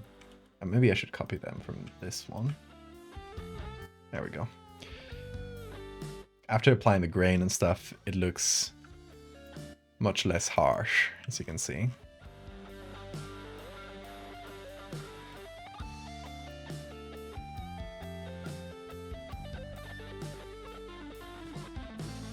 Dapper Mouse art.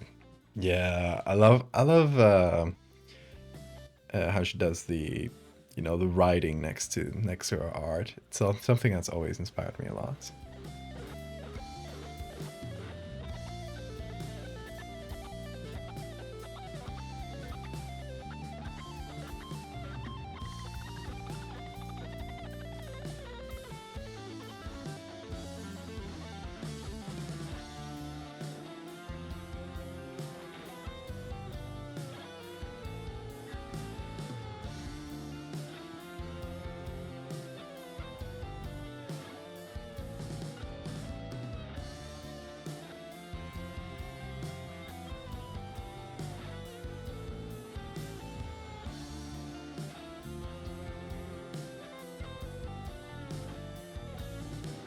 I think something like this for the color palettes.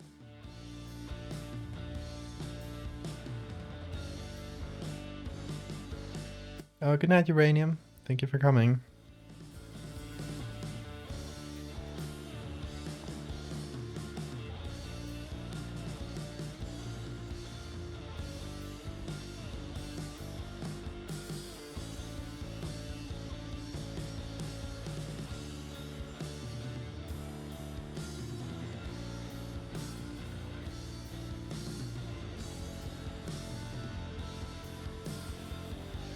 Let's see how this goes with the others. Got 1, 2, 3. I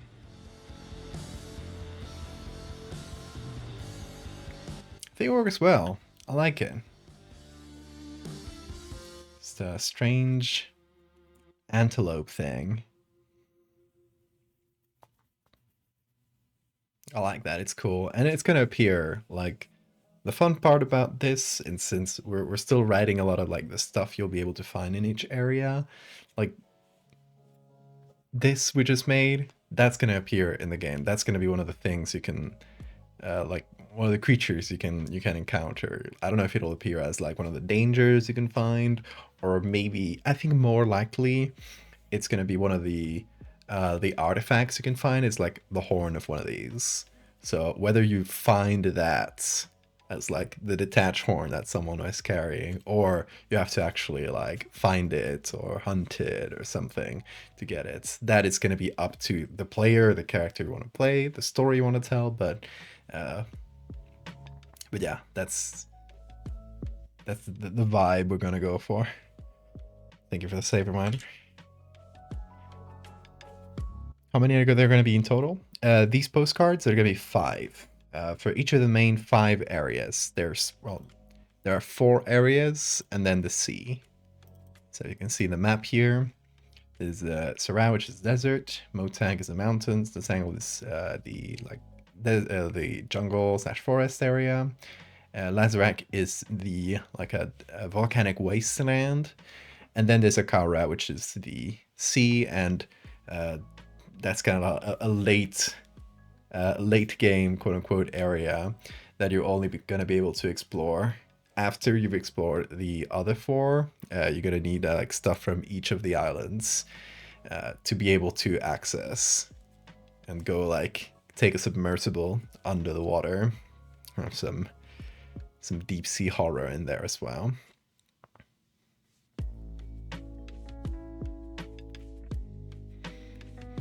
So yeah, I don't know if you were asking how many areas or postcards, but both of those are going to be 5. There's actually, in terms of playable area, there's going to be a 6th secret area that's that I'm not going to say a lot about, because I think it's more fun to keep that a secret until you've actually encountered it in the game.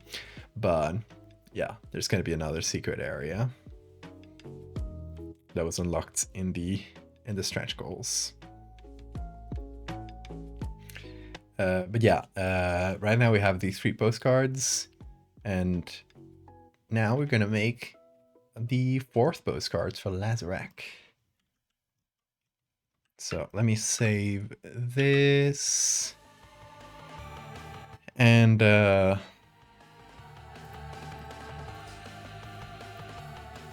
gonna delete everything.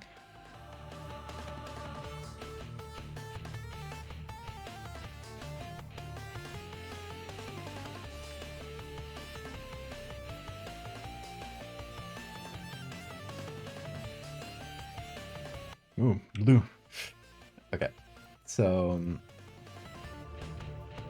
now we're gonna save that as postcard 4, and that's where we're gonna keep working from there. Okay, so now we're gonna do Lazarak, which is the it's called the Lazarak Wastes in the game. It's an island that used to be like really prosperous until it got completely devastated in a series of volcanic eruptions. So there's like plenty of like ruins under either like rivers of lava or under basically like huge areas covered in like meters and meters of ash.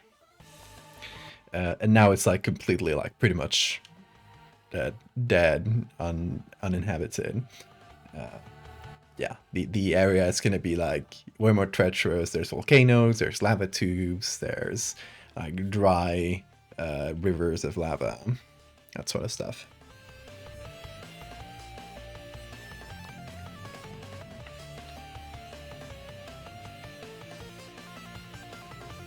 Was finally able to get a prepaid visit and back the project. Oh, thank you so much, King. I really appreciate it. Hopefully everything will go well. Let's hope so. There'll be, you know, a few months actually while I'm in Asturias. Like my main projects are gonna be finishing this, plus then like the commissions for the SAP Archives podcast, which I'm gonna be working a lot more with, and yeah, that's gonna be my two main projects apart from like personal things I want to make, but you know, I'm gonna be juggling those two. So yeah, that's kind of more a little bit post-apocalyptic vibe, but more in their archaeological way. Like it got the volcanic stuff happened like a century back or something like that, and it's still active. Like you can still see active volcanoes, but it's like, you know, the aftermath is like a bit like the inspirations are Pompeii and an area, actually the island is named after Lanzarote, which is one of the Canary Islands. There's an area there called Timanfaya, which was I'm going to show you actually. In the 1700s, like mid 1700s, there was a huge eruption there that lasted 6 years that completely devastated like one side of the island, and now it's like just this incredible like surreal place. I will show you.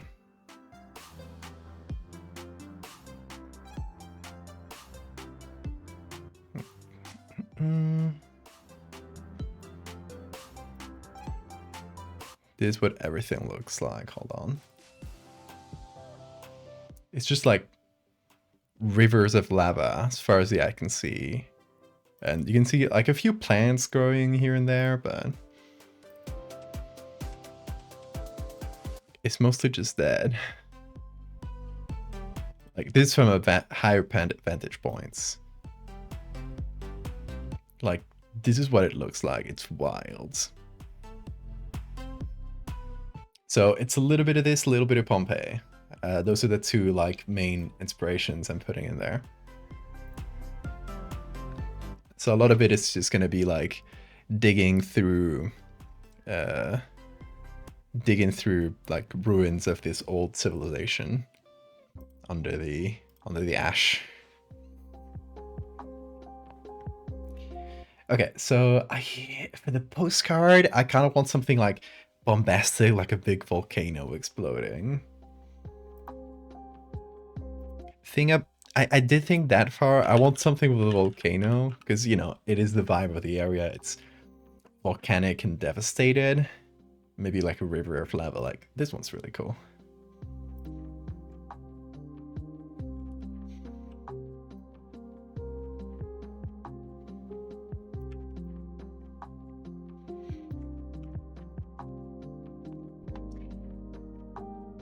But I want to add like each of these postcards. It's like, oh, like a travel postcard, but there's something a little weird, like this There's a guy with like slit eyes looking at you suspiciously. There's huge eyes in the mountains. There's this strange deer creature. Or antelope creature. So I'm thinking what to add here. That'll be like, because I've already thought of a bunch of like areas, like cool areas to visit here, but none that have a like very like striking visual thing that can just be like immediately obvious in a postcard. Okay, let me pull up the documents I have for this.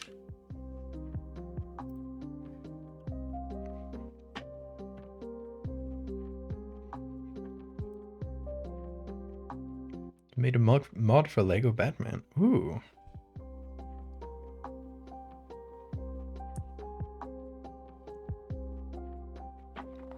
Literally the hills have eyes. Yeah.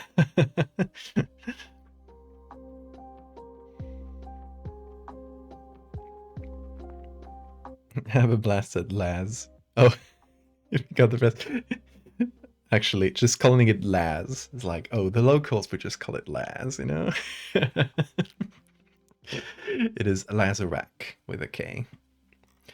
Okay, let me scroll all the way down.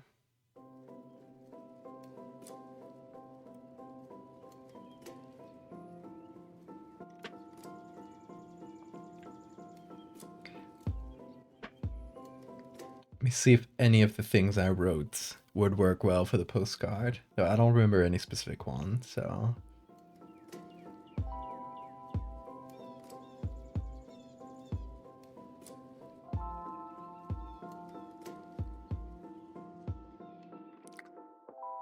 like maybe the White Mountain, but there's one of the areas, the sub-areas in this island is...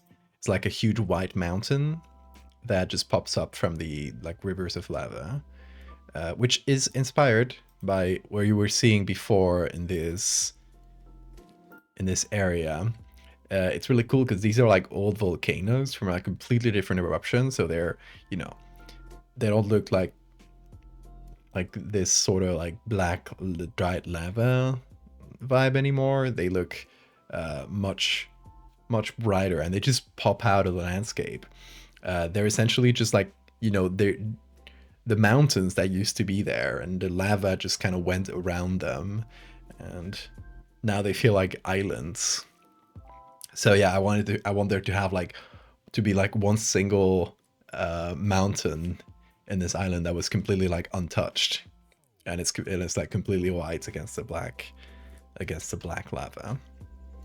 Kind of like, again, in Lanzarote, all the buildings, and this by law, if you make a house, any kind of building there, it has to be painted white, because it's, you know, it's a tradition from there that eventually just got codified into law. So every building has to be white, and it just looks so beautiful, because the terrain is just this dark volcanic ground and all these like lava flows and stuff, and you just have like these white villages popping out from there. It's really, really cool. Thank you, Fallout.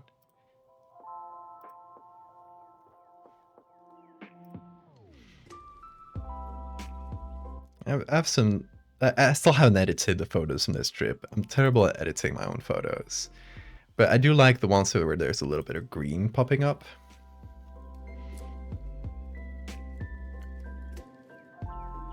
Like, I think this one's pretty good.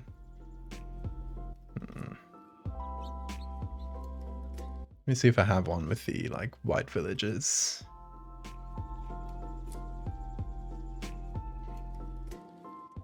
Not on the ones from my camera. Oh, but the beaches are incredible. It's like the beaches, the sand is just volcanic ash. Not in every beach, but in a lot of them. And sorry, my band-aid is falling out. Yeah, the beaches are just volcanic ash. So They're incredible. They look beautiful.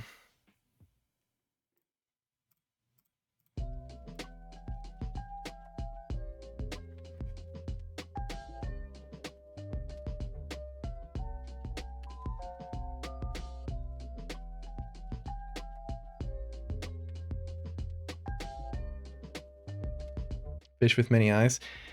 Yeah, I was thinking what to do for the ocean one as well. For the Okaura Sea.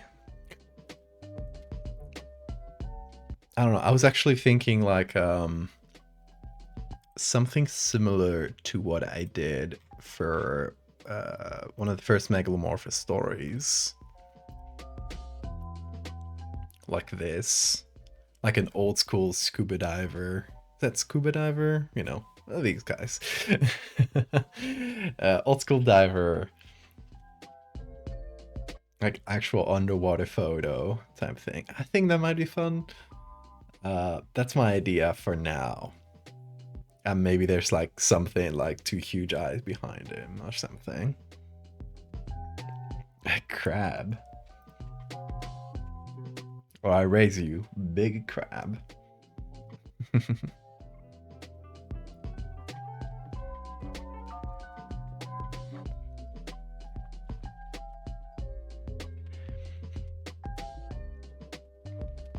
So yeah, maybe like a lava flow. And I do want it to be coming out of like a bigger mountain.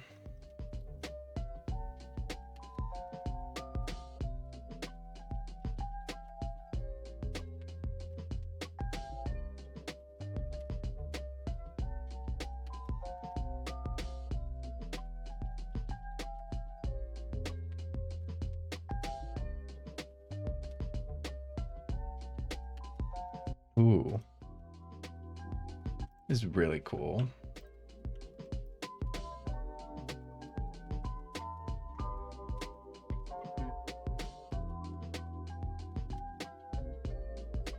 I like this. This feels like a wasteland. This feels, it's a bit more like active lava flow than what I was thinking for like most of the areas. But there are going to be like more active volcanic areas in the island. So like this could perfectly fit. So yeah, I do like that.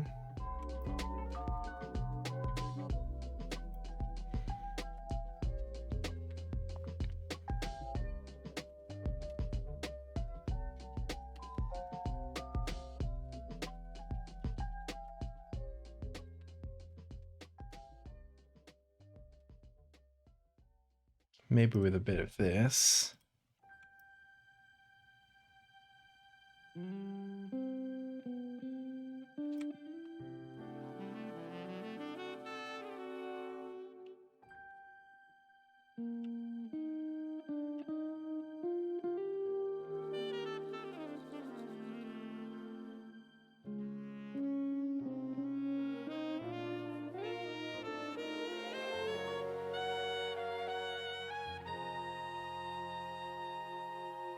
Gonna write the actual name here. There we go.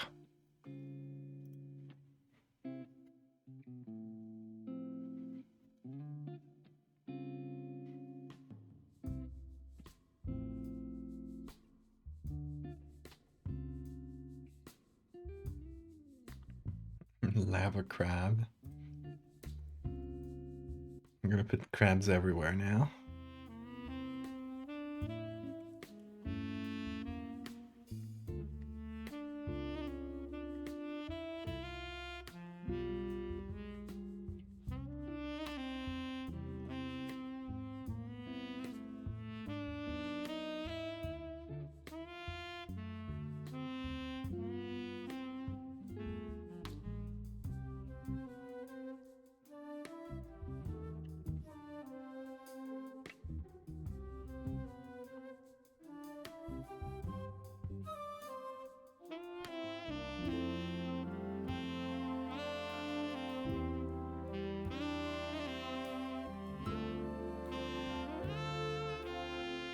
I'm not sure. Because, like, maybe...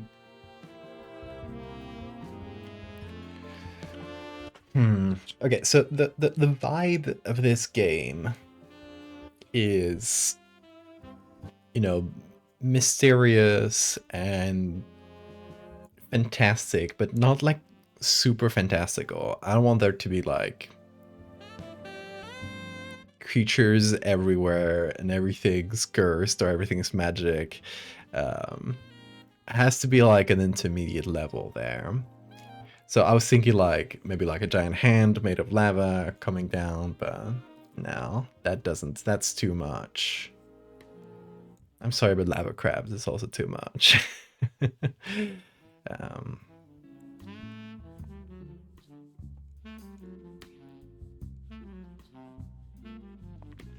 It's a little more like Jules Verne in the style of fantasy, where it's like still has to stay on the believable side a little. Like those big eyes in the mountains, they're just stones that look like eyes. They're not like actually looking at you, looking around. They're just like a landmark because people say, oh, they look like eyes. And it's like sort of implied, like they're the actual like island's eyes, but that's a sort of vibe.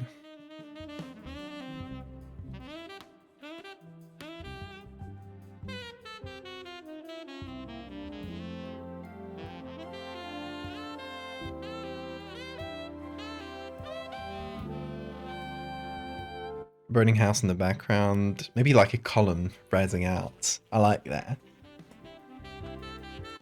Since the inspiration for this is Pompeii, that's why I thought like my first thought was Roman style columns.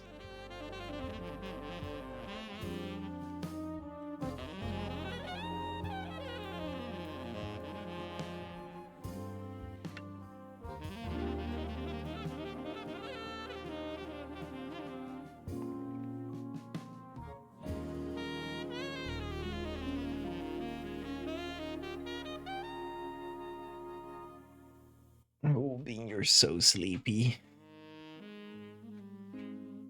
Close your eye, you're gonna get it dry. There you go. He was just sleeping with his eyes open.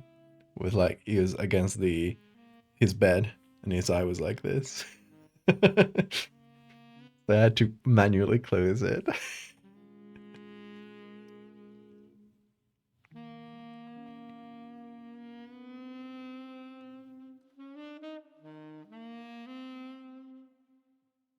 Okay, let's see.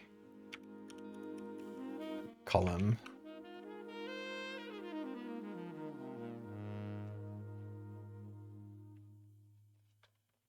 This sort of vibe. It's pretty good.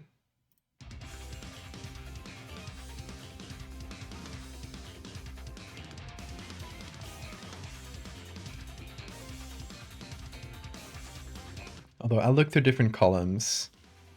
See if I can find something that doesn't feel as like Roman. Ooh, this one's good.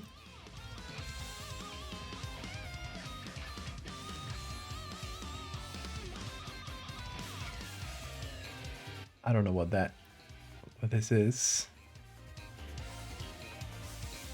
1914. So that's actually pretty modern. But yeah, my main goal here is that the columns didn't look super Roman like these ones, or like Greek Roman, like the classic columns with these things. I don't know the name of them. I never took a art history class.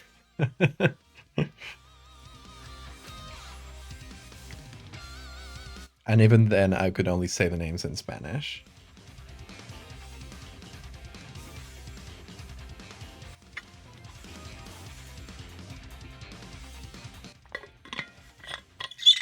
But yeah, this one's nice. It feels like it might have been like the top of a tower or something like that.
Something like this.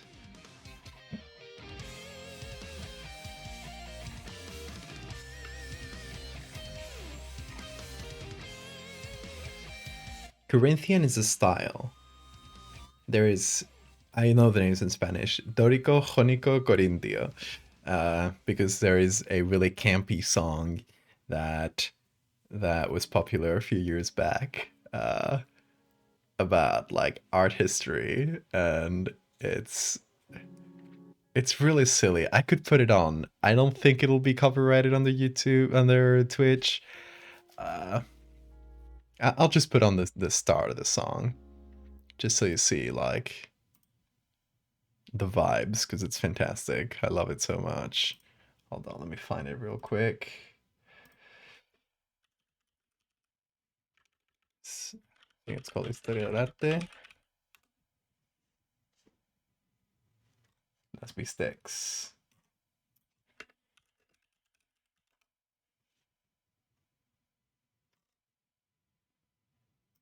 I think that's the one. Yeah. Okay, okay.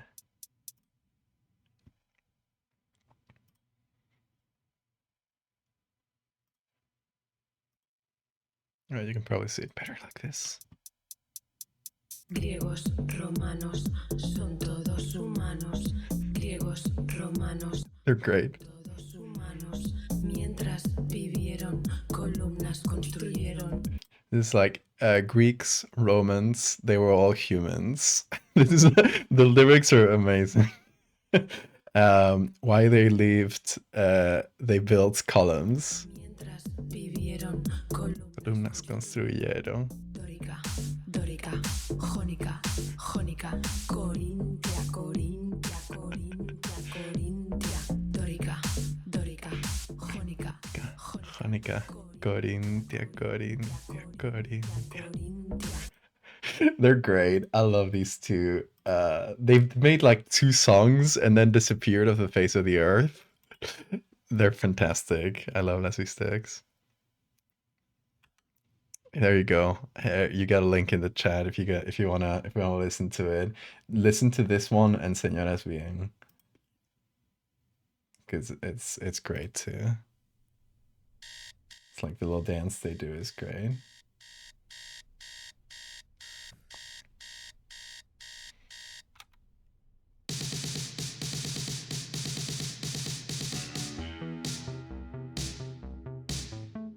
I really hope this isn't copyrighted on the Twitch.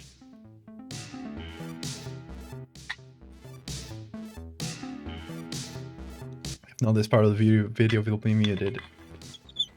Sorry for the VOD watchers.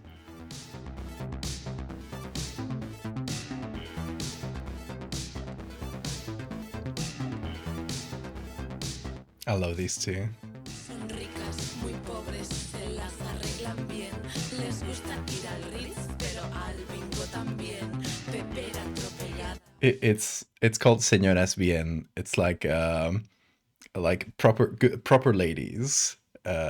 It's just talking about like things rich ladies do. Las glorias pasadas viven en un mundo de risas enlatadas. Ja, ja, ja, ja, ja, ja, ja, ja, ja, ja. Ja, ja, ja, ja, ja, ja, ja, ja, ja, ja. They're great. Su crema preferida es Valdevia, pero no se la comen, se la ponen en la cara. Sistema nervioso desenfadado, riego sanguíneo de vodka helado. Señoras bien, señoras feten, capitalistas, chochocentristas, señoras mal, señoras fatal. I love the little dance. Okay, so the main part here is Señoras Bien, like proper ladies. Señoras Feteng, which is like fantastic ladies. Capitalists and pussy centrists. It's great. It's fantastic. I love this video so much. Highly recommend. Anyway. They're queens. This is what you're missing if you've never seen like Spanish camp. They're icons. Like these videos look old. It's just the vibe. Like the videos are from like 2015, 2016. Those two.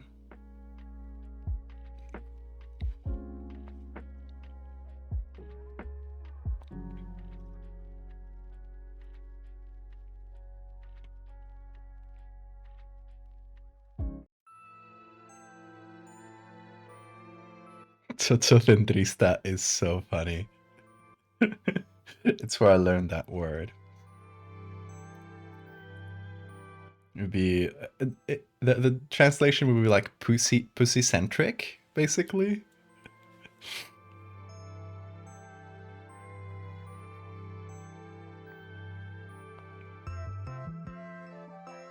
The only Spanish media you know is the rec movies. They're good movies.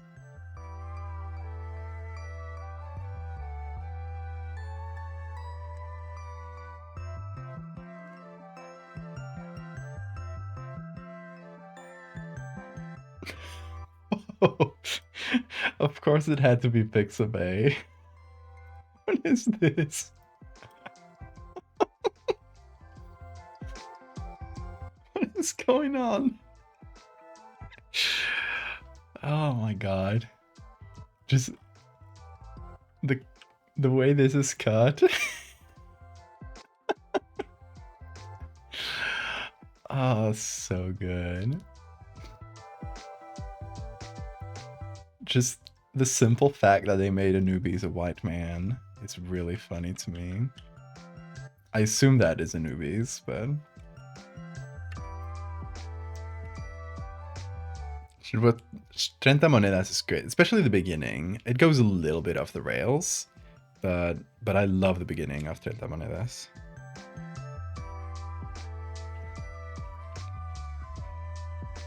Yeah, I should just put that Anubis there in the background. I'll be done with it.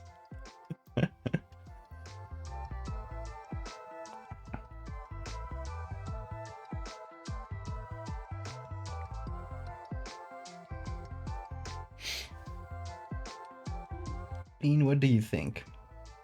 What should I put next to the volcano, Bean? Tell me. In your infinite wisdom. Oh, he's so precious.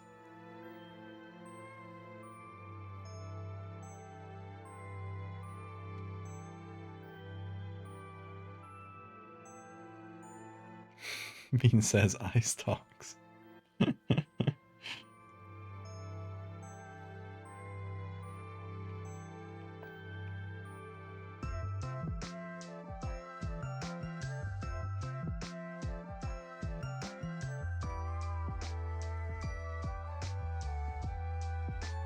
Big skull, mayhaps. What is it, Bean? Oh, are you coming for cuddles? Yes, you are. Oh, there you go. Ooh, he doesn't have energy. Come on, I'll push you. I'll push you.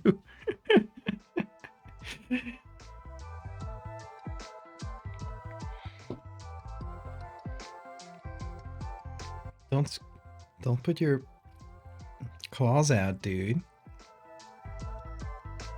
He literally woke up and said it's cuddle time.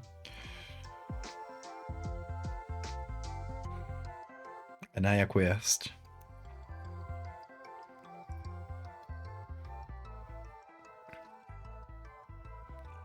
Yeah, Phoenix could be good. But I don't know if it, like, unless it either has to be like right next to the camera, or it wouldn't really be noticeable, especially with a filter. So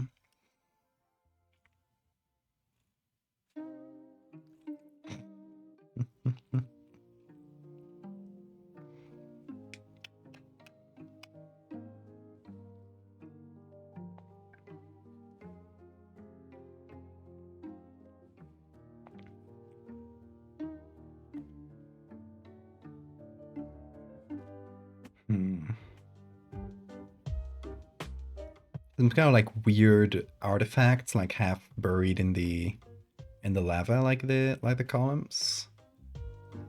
Maybe not an artifact, but like some kind of weird building. Or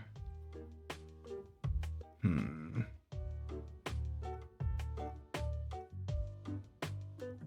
think it could be something like that. Ooh, bean.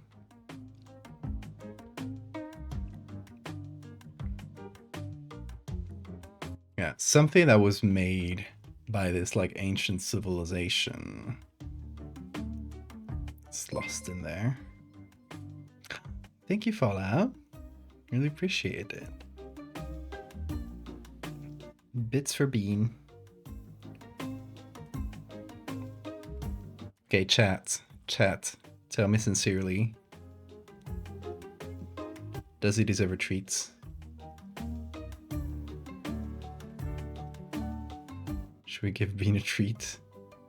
Sleepy boy.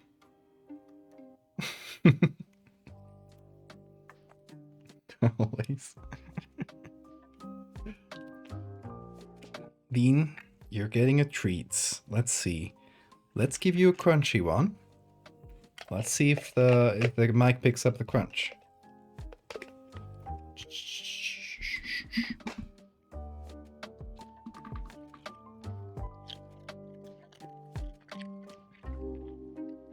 That was a little crunchy. It was like several smaller crunches instead of his usual big crunch. Very good. He's so excited. He's just like doing this with his fingers. He's just like digging his claws into. You're so excited, Bean. You got Spanish presentation tomorrow. Ooh, buena suerte. You got this.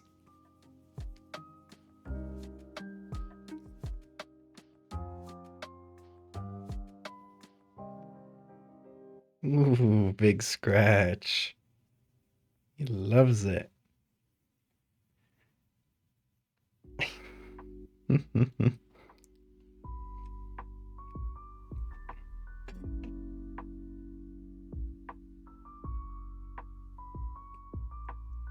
He's practicing to open a Michi pizzeria.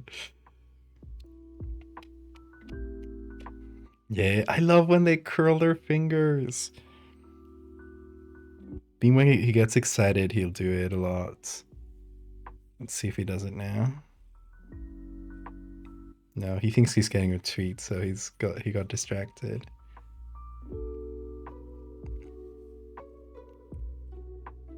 When he does that, when he's excited and starts doing this with his hands, I'll always ask him. I'll say like, "How many doubloons?" And he'll do 4. How many doubloons, Bean?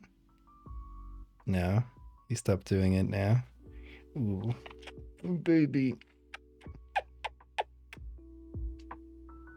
Yeah, they hold your hand. It's so cute.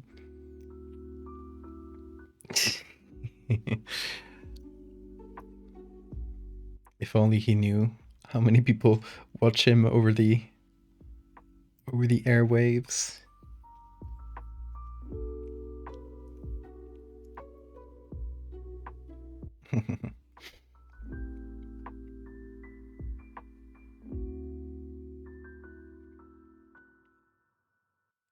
How about a bone poking out?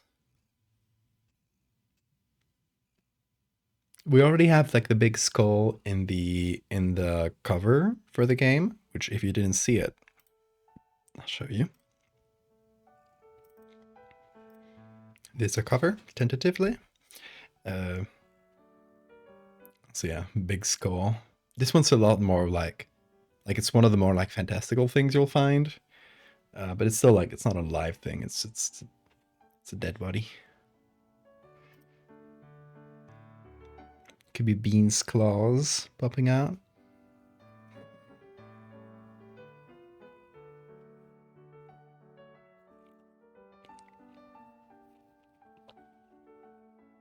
Living statue could be.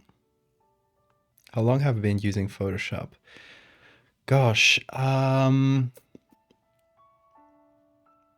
me calculate. Let me see real quick.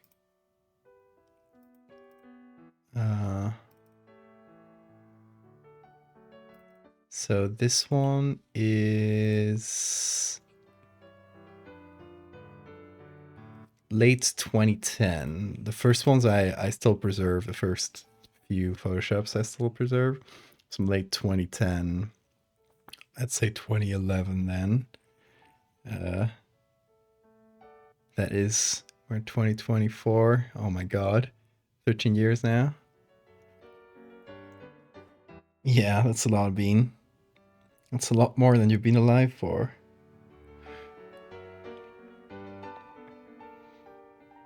Let's see what kind of bones. Oh, you going, Bean? Okay. I have bones of my own too. Not only on me, but in a folder.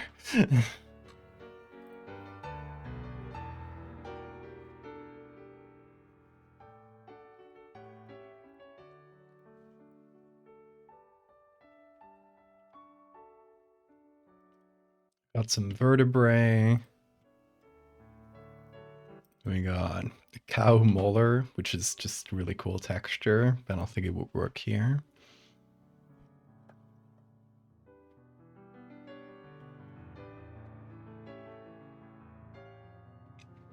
Yeah, good. Thank you, Fallout. The human ivory collection. See you, Snake. Good luck with your presentation. Hog. This one's a hog. And this one's a pig. And this one's a coyote.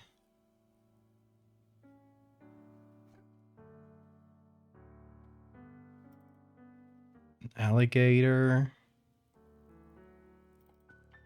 A raccoon.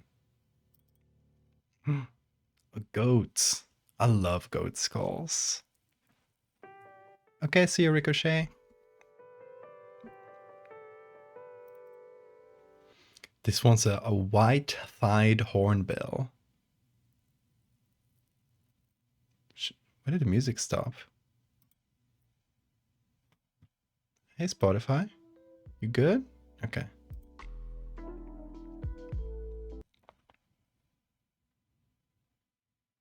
Yeah, it's just stopping.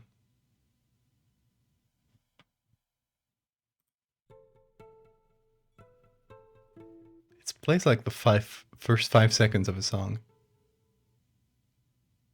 Well, yeah, really strange. Hope my internet is doing okay. I assume so, because I'm seeing messages in chat.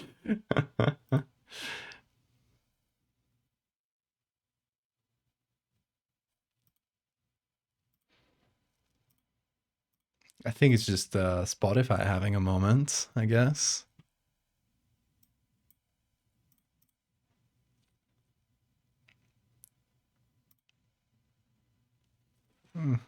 I guess so. I'll see if it doesn't come back. I'll just hold on, let me exit Spotify. Reopen it. If that doesn't work, I'll put it something on YouTube, I guess.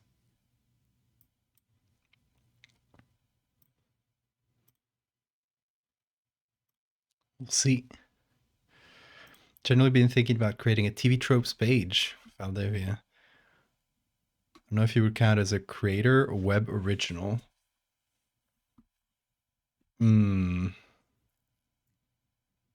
Creator, I guess, makes more sense. I don't know if creator encompasses artists, but...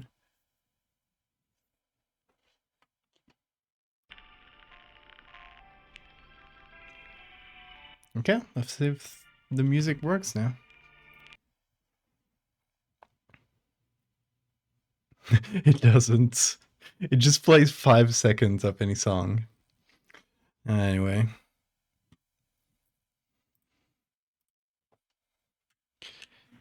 Let me see. Gotta put a game soundtrack. Let's put on. Let's put on Blasphemous 2.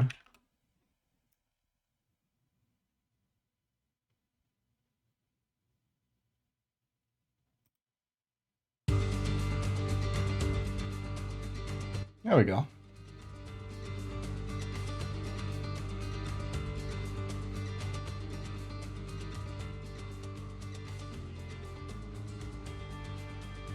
Creator doesn't count as artists. 12 hours of bees. Yeah, then creator sounds good. I would be honored to have a TV tropes page.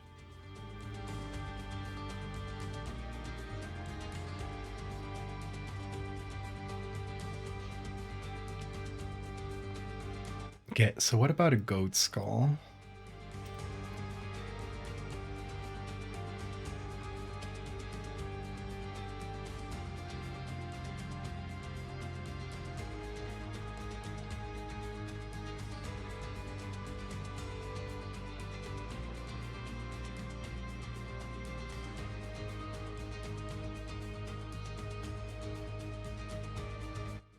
I don't think this angle will work though. Let's see.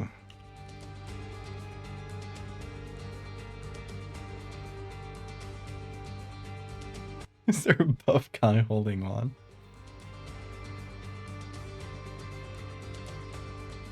This one's pretty good.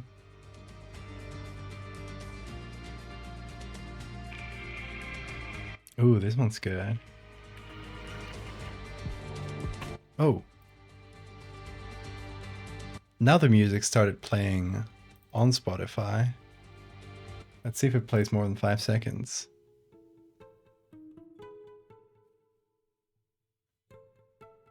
Well, that seems to be working. Well, I guess it fixed itself.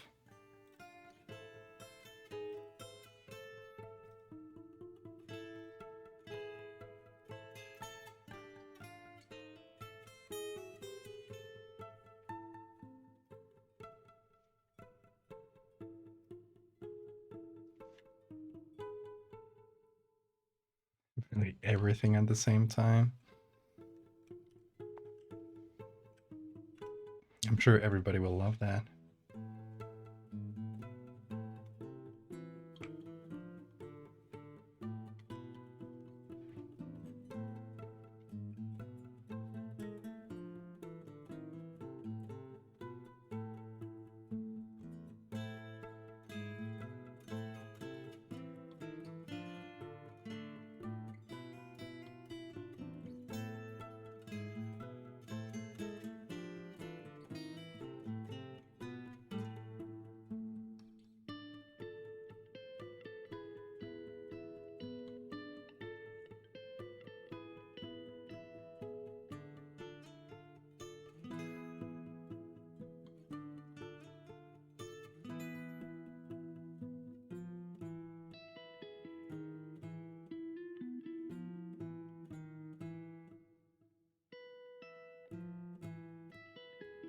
Let's see this skull as well.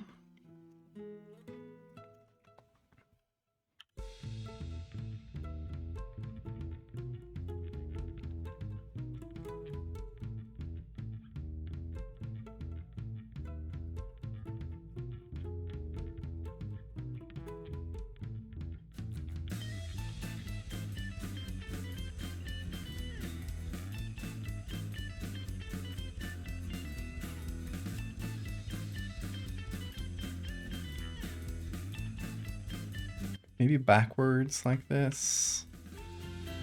Like it's sort of like half floating on the lava.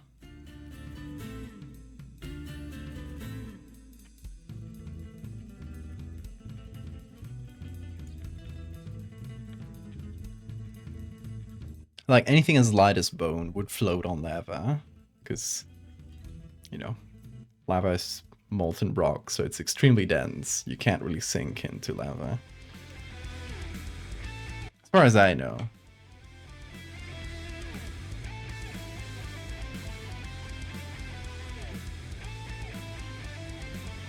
Hey, raid. I don't know why I didn't pop up up there. Well, thank you, Fish, so much for the raid. Welcome. We're making a travel postcard for a place you shouldn't travel. We're making travel postcards for different areas in a little game I'm creating. So this one's for a place called Sarah, which is like a desert area. This one's for Motag, which is like a mountainous area. This one's for Desangle, which is a jungle. And this one's for Lazarak, which is kind of a volcanic wasteland. Thank you, Fish. How was your stream? What did you do?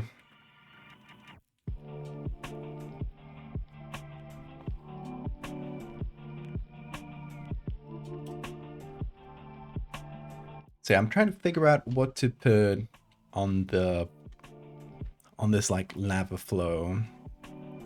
Because each of the postcards I wanted to have like something a little bit weird. It's like that weird antelope thing.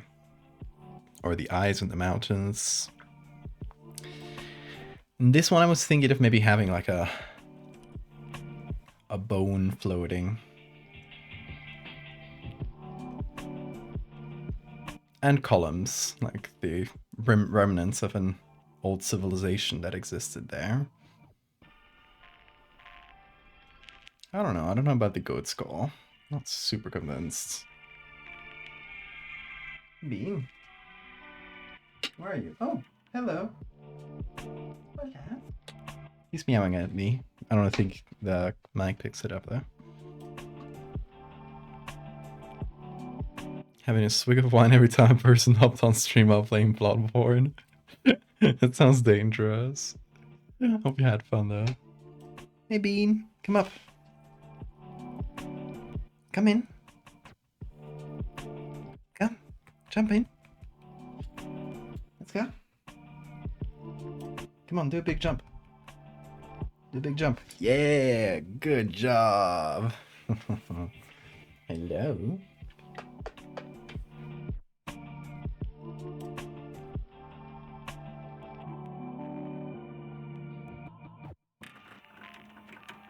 Damascus goats. Let's see what a Damascus goat. Is it the ass ones? Oh no, they're those. I've seen those. Those are so weird looking. Look at these things. Hello, Bean.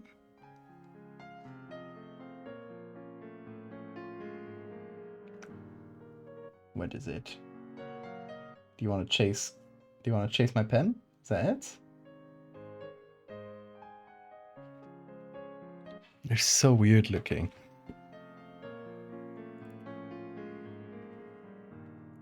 Bean, no. Bean. Go there. No, he doesn't want to go to his bed. He wants to play. Bean, go get the... You see that? See that over there? Go get it for me, okay? Go get it. Go.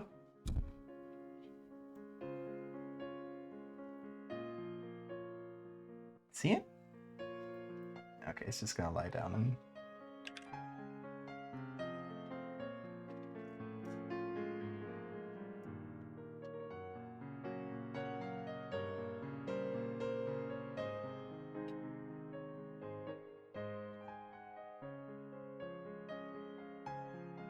Little man.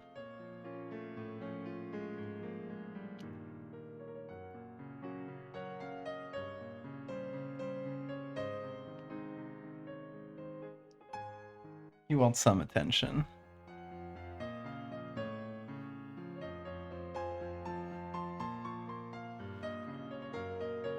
He has unilaterally decided it is bean time.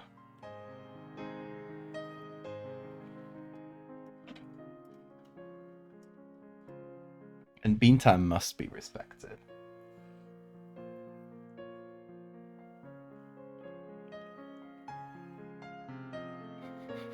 Why is he doing that? Do that.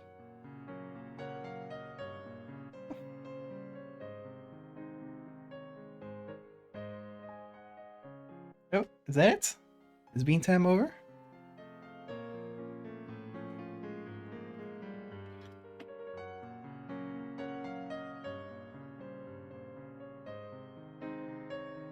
I guess bean time has just moved. He is sitting on my tablet. He doesn't want me to work. It's like you've been working for nearly 3 hours. Stop.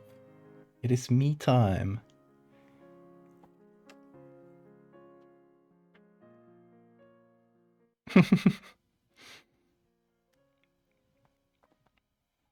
Working my hands to the bone in the Photoshop mines.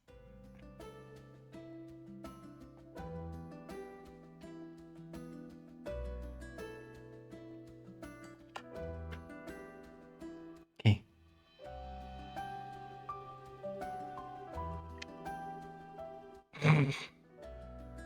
He's so precious. Your hands look like that, so his hands look like this. Oh? What are you up to? He's just scratching his head. What? Okay.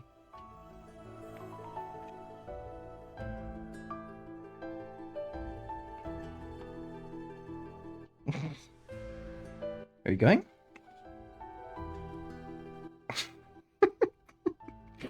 He hits me in the face.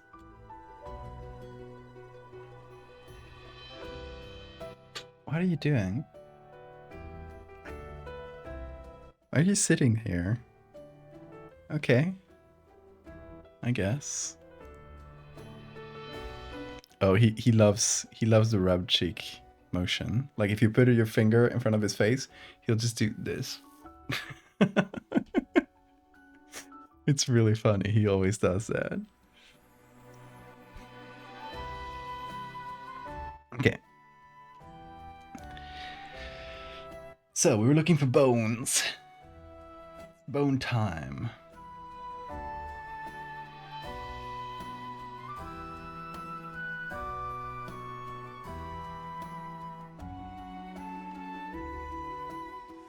Let's just look for bone in general. Let's see what kind of bones they got.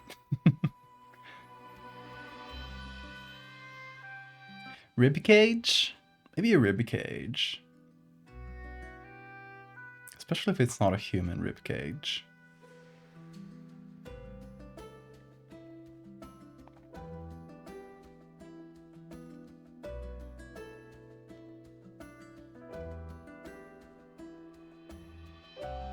Body's full of bones, allegedly. Well, there's only one way to find out.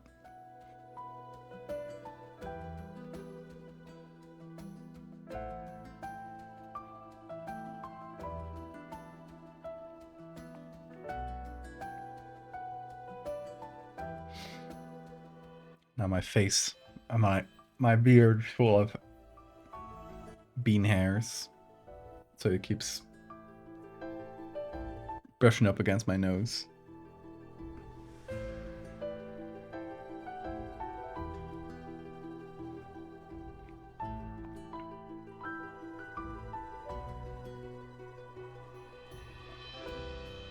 Let's see, let me look for ribcage. Oop. Big stretch, Bean. Big stretch. Where are you going? Where are you headed, little man?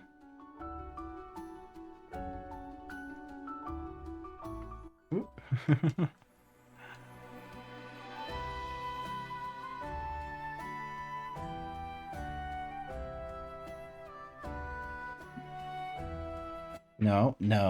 No cable biting. No, that's not a toy. What you want to find is back there. You see? Look. There. Go get it. I pointed the hair tie and he just jumped off the table. You see it? No, he got distracted.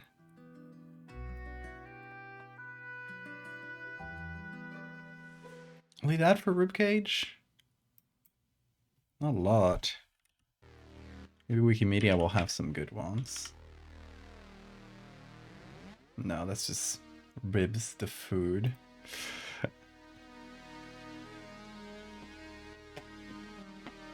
The bottom half of my shirt, hold on, this is the shirt I made last year to fundraise, or to help in the fundraisers for both the American and the European fundraisers for that were trying to lobby like politicians for like AI protections, so yeah, protections against AI scraping all of our art.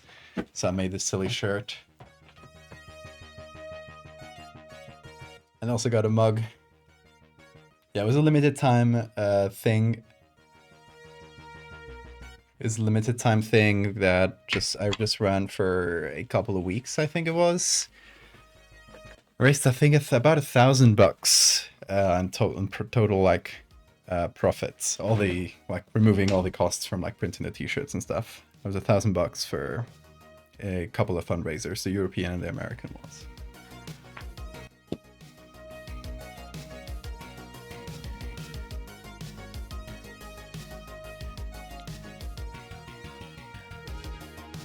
Okay, what are we doing? Looking for ribs. Okay, let me real quick go to Wikimedia. Look for ribcage here, just in case, because there might be some NSFW, and indeed there was. So it's good that I didn't look it up on stream. Because every time you look up something anatomical on Wikimedia, there's a real risk that you'll find nude people.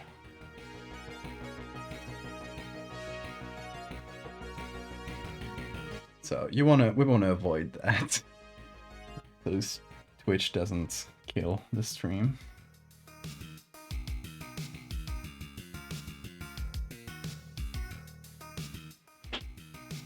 Let's see. No good pictures either, but I did find this one. Called skeleton relaxing.png. Ooh, I just got jump scared. Check this out.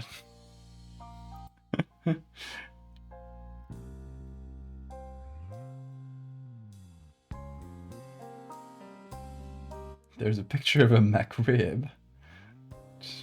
Not what I was looking for.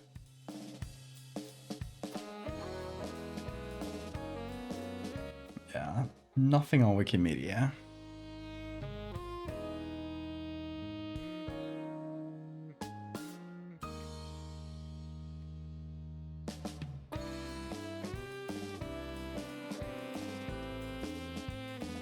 Look for ribs.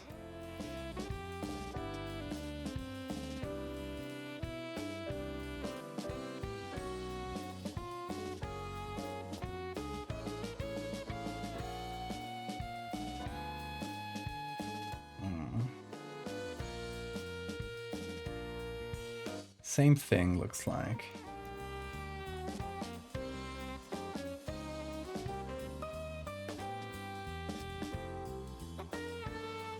Okay. No luck there. The ones we had here for ribcage were a bit better even.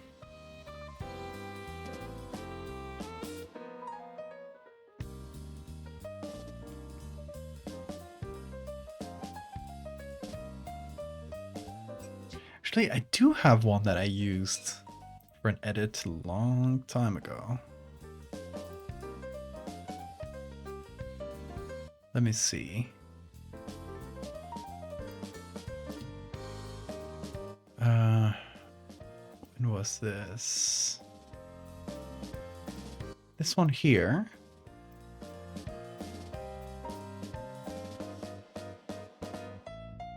I used a ribcage for this. Let me see if I can find, if I can go in there Find the original image. Maybe it'll be good. Oh, good night, Vishanti. Sleep well. Where's Bean? Hey, Bean. Just running around.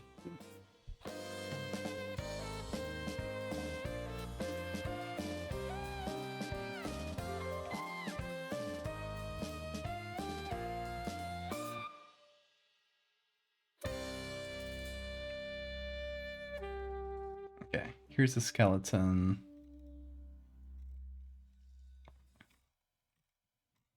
Where's the ribcage? This is it. Let's see. Edit contents. There we go.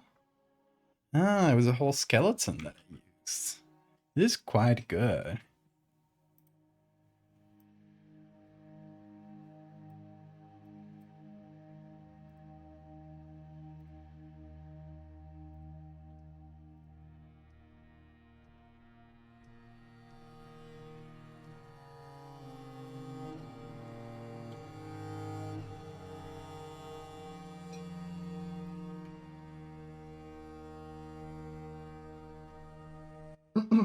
Bean, you're going crazy.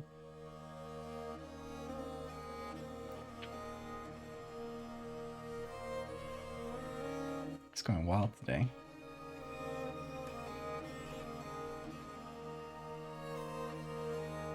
Does anyone love pet snores? Yeah.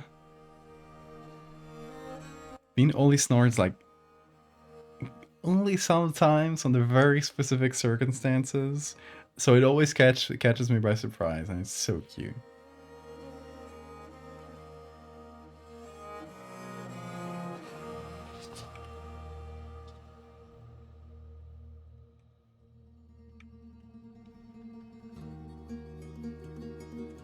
What if I take like this part, like the spine and a little bit of the rib cage, and have that poke out?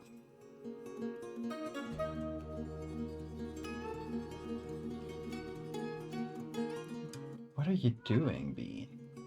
He's doing bunny kicks on my chair.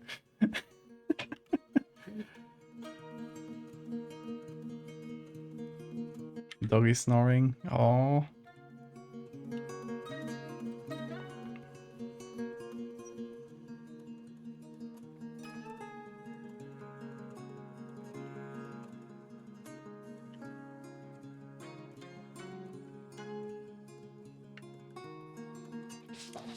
Something like this. That's pretty cool, I think.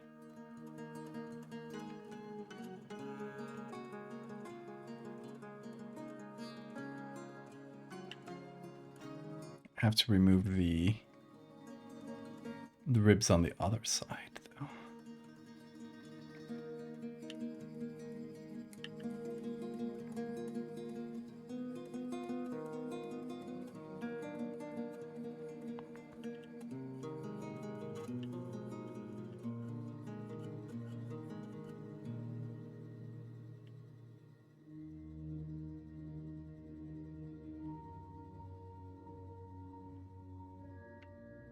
You add sharing. I'll make it darker.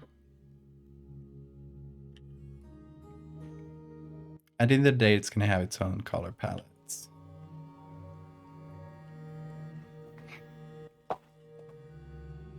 Bean. Little man.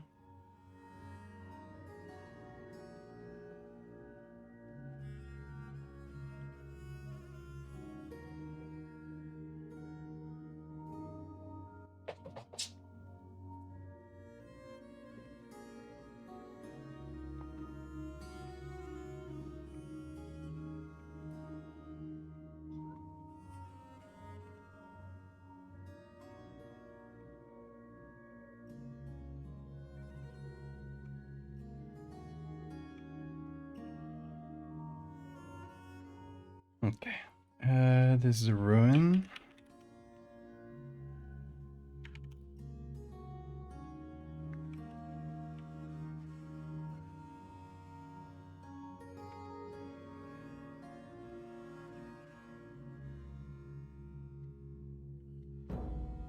Don't know exactly where to put it. I think it should be in this part of the lava, the one that still feels a little liquid.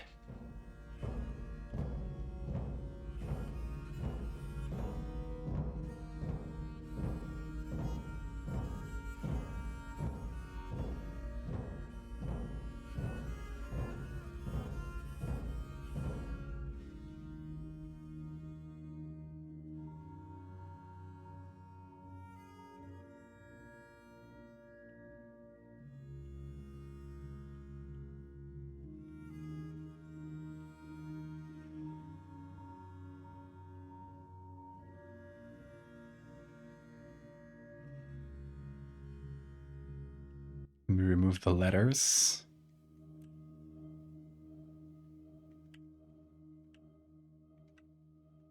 Or at least make them like unrecognizable. There we go. I think it is getting somewhere.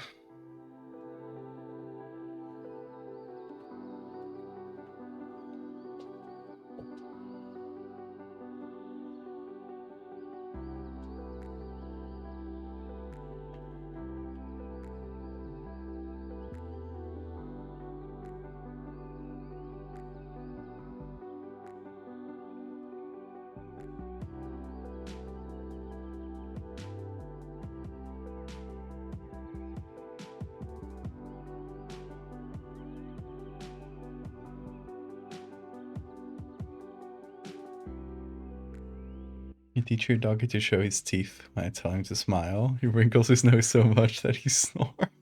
Oh, that's so cute. Do you have a picture or a video of that? I would love to see it. It sounds delightful.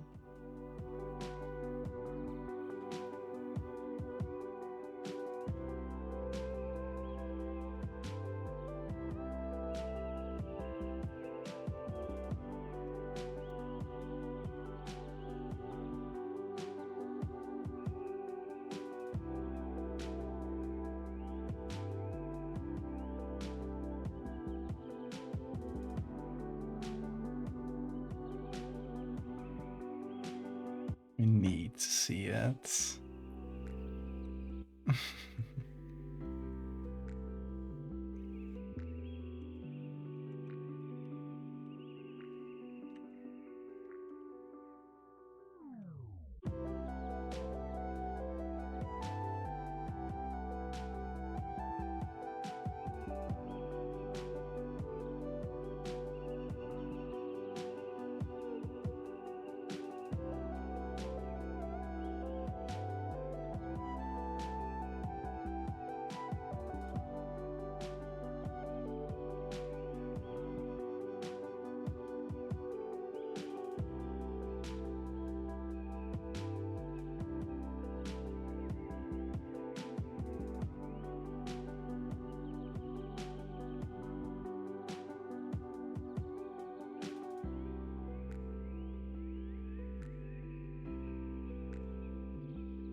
A little bit more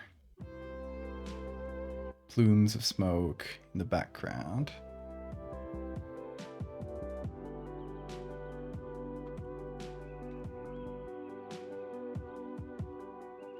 Making it feel more active. I think we're good composition-wise here. We just need to figure out the colors.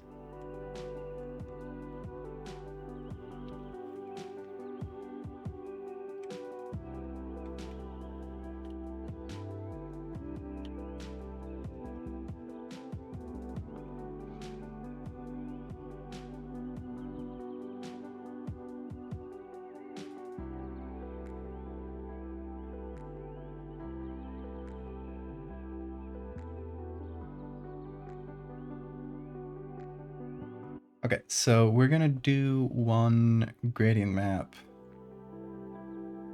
for just the base, like everything except for the rib cage and this and maybe the sky. Like we might do three different gradient maps. One for just the main environments. I'm gonna use one of these as a base. That's pretty good, but I'm gonna go for a more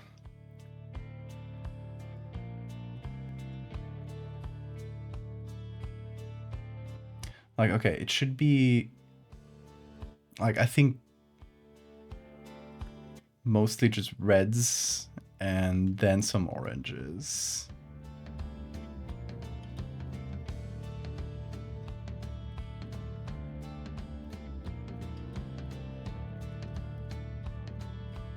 Didn't find any. Oh, don't worry too much about it. If you don't find any, just think of us next time you take one.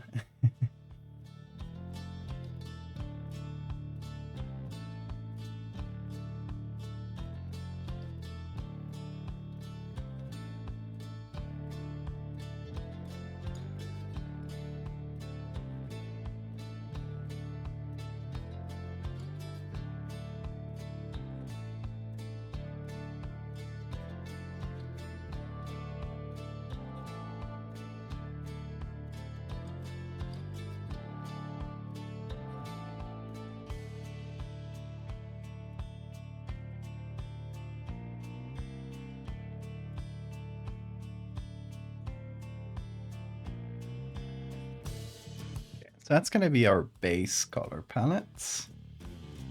And there's going to be a second one that's going to be, I think, a kind of a grayish light blue. So like this, but more desaturated.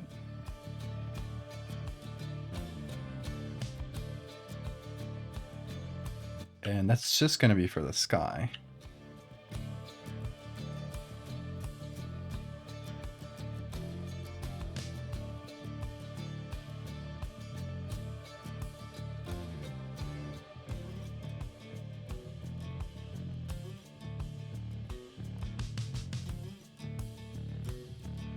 And then a third color palette that's going to be for the bones and the ruins, or we might do like one for each. Thank you, Gia.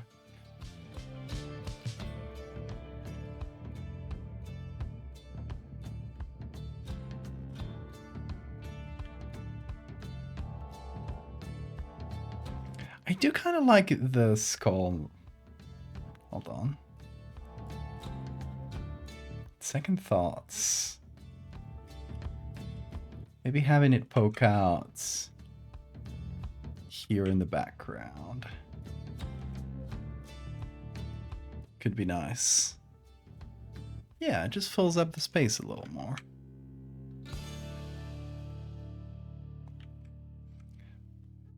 I'm gonna go for it. Gonna eliminate this one.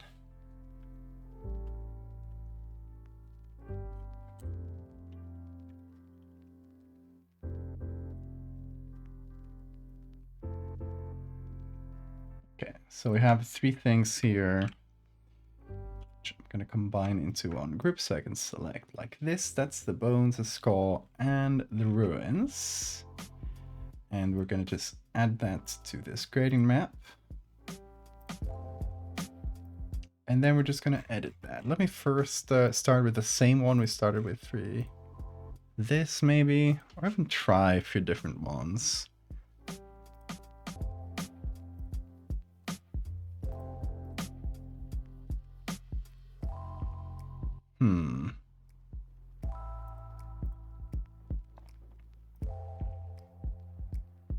This purplish tone is not bad.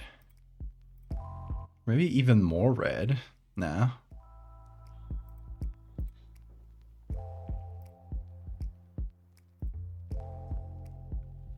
Kind of like this one.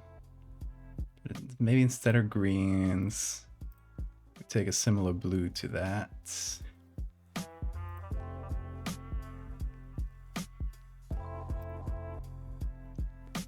And we just go for like lighter colors in general.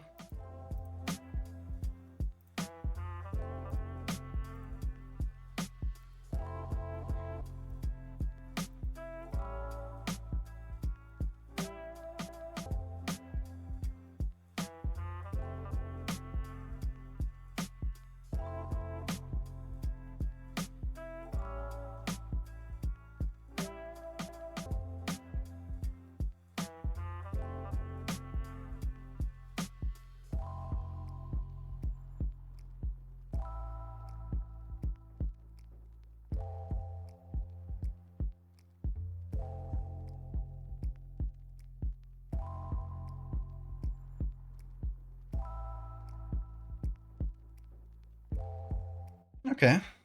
Maybe something like that.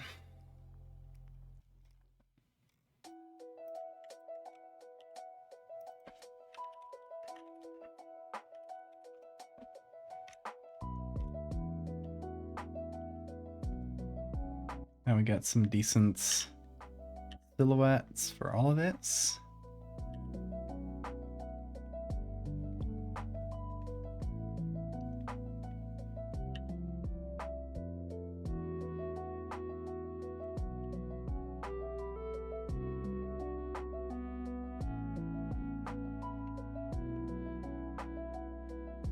We need to find a tagline. Take it, Gia.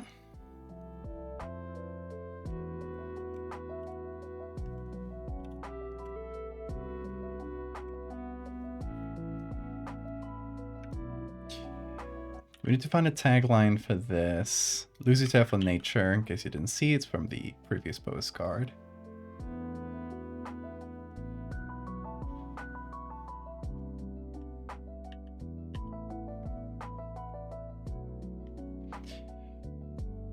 So all the ones we've had, it's like a slogan from like a tourism board, but kind of creepy. So get away from the ordinary, a sight to behold. Here we're referring to the big eyes. Lose yourself in nature. Lose your mind. And for this one, I don't know, what would a tourism board say about a volcanic wasteland anyway? Watch something melt away is good. That's a good one. Watch your worries melt away. Oh.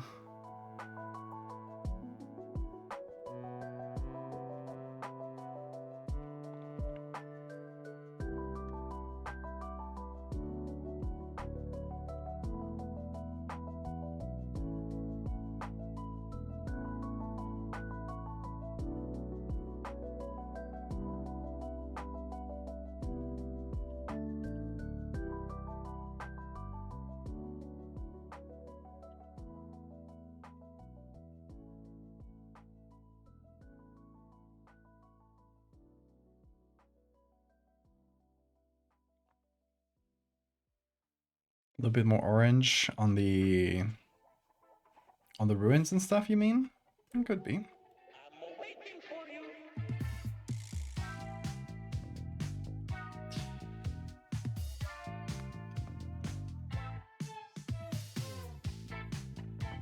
Let's see. This one.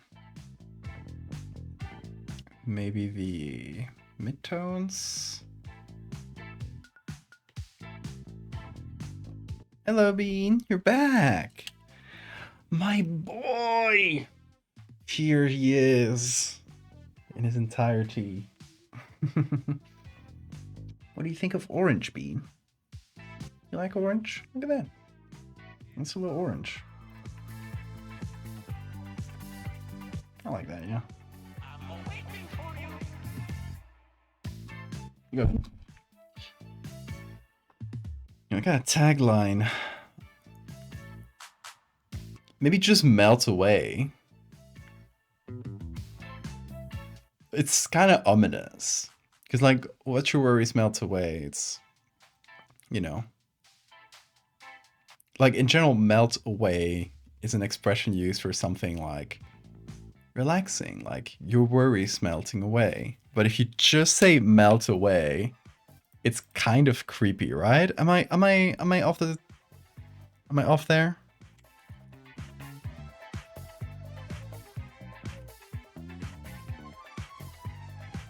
What do you guys think? Does it just melt away on its own ominous? That's a vibe it gives me as a non-English speaker. Bean, you're in front of my layers. And you're on top of my tablet too. Bean has decided he wants to watch the Photoshop go. What do you think, expert Bean? Look here. Look. Look at that. He's watching the... You're too close to the screen, Bean. Your eyes.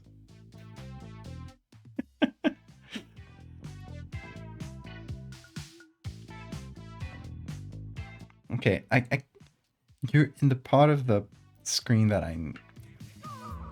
Hold on. Oh, there he goes.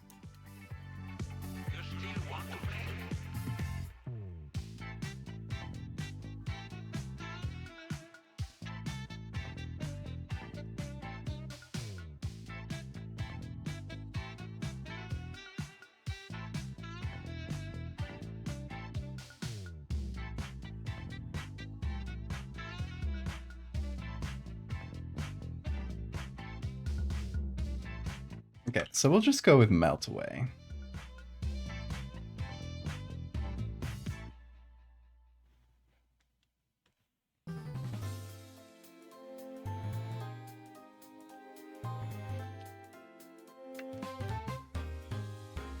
And a little bit of darkness here. Under Lazarek. Like so. Okay, I think we got something. Now, I'm gonna put it here and gonna put in the smart filters from the very first one. Since it's a bit similar. Ooh, that really did a number on it though.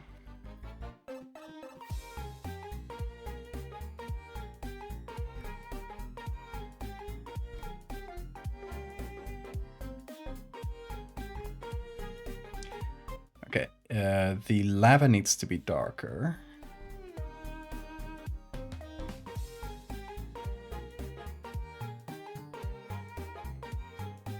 Either that, or... Hold on, I'm gonna do a thing.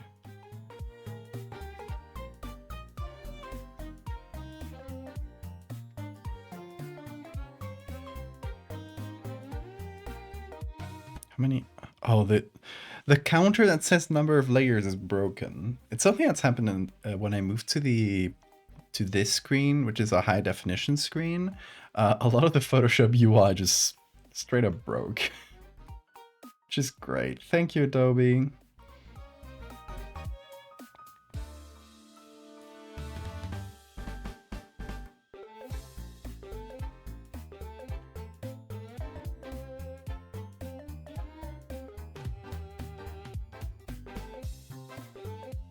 I'm gonna take this gradient map, which is the ones for the bones and stuff. And instead of black, we're gonna have this.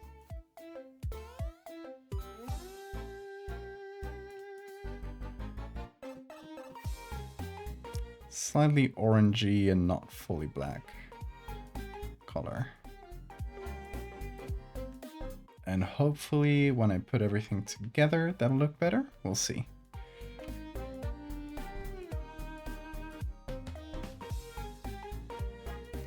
See, that's way better. Now it blends in instead of popping out. But it still needs a bit of contrast.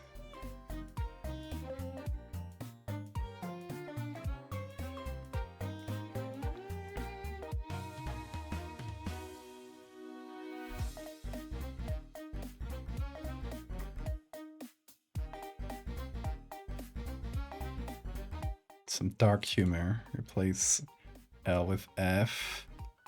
Remove AC. AZ. No! This is so fucked.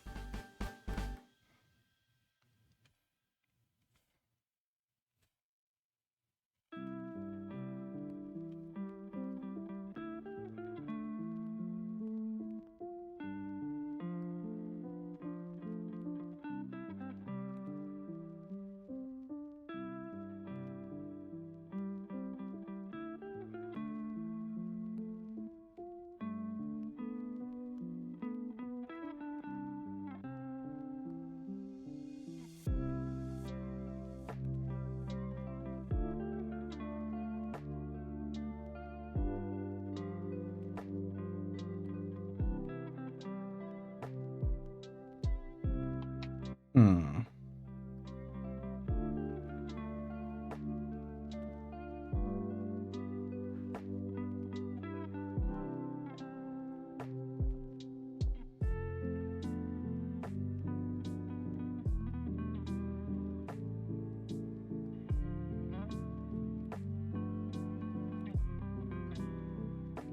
There we go.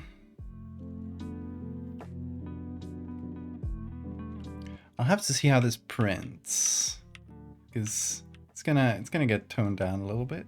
I think that'll work. Let's put them all together.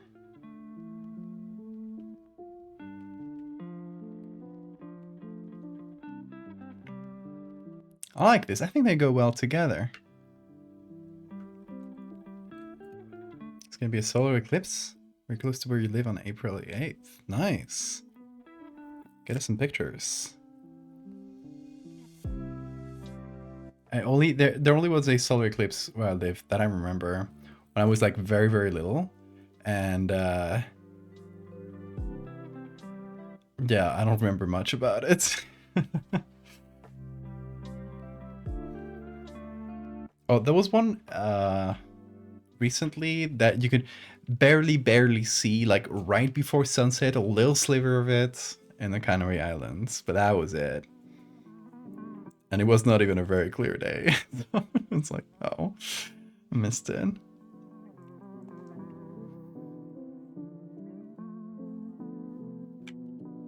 Okay. Let me save this and also open the other one. That didn't save it as a JPEG.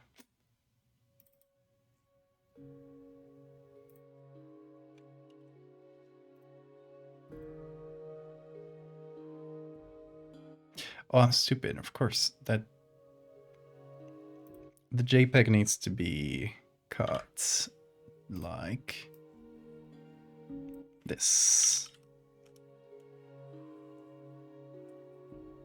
Been planning for 5 years. Oh yeah. Hope we get good weather. So this is actually what it's gonna look like. If you want to see without the edges. So, oh my god, this band-aid thing is falling up constantly. Very annoying.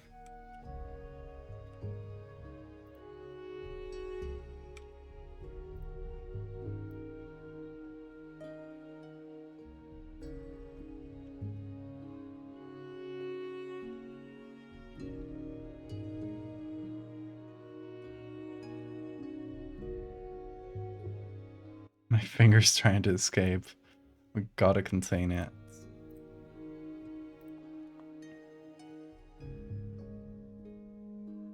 Friends from all around America, Canada, and Germany that I've only met online are all coming for a big meetup.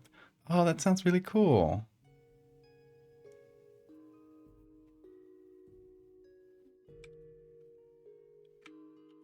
It sounds like a dope plan.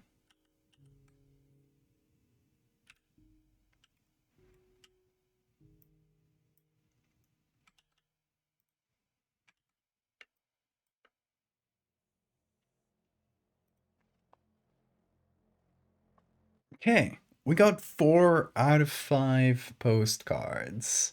I think for the next one, I might do it... I'll have to do it sooner than later. So probably Friday, because there's 6 days left on the Kickstarter, and I want to post it before the Kickstarter is over. Which, by the way, that's just another reminder. Check out the Kickstarter if this sounds interesting to you. I'll post another link in the chat. If you're still undecided, you got 6 days to decide, approximately. No, I never I never remember to make this. It's always Sora that makes the commands.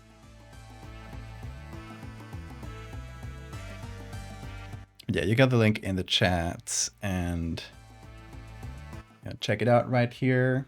We're already like in pounds at 8.7k out of 2k, which is amazing. And all the stretch goals have been funded.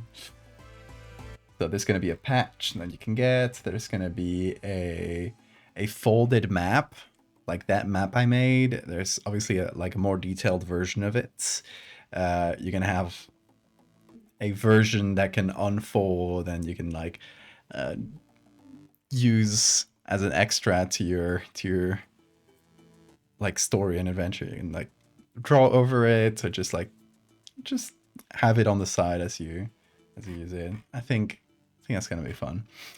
And yeah, there's gonna be some new areas. It's great. I'm really excited.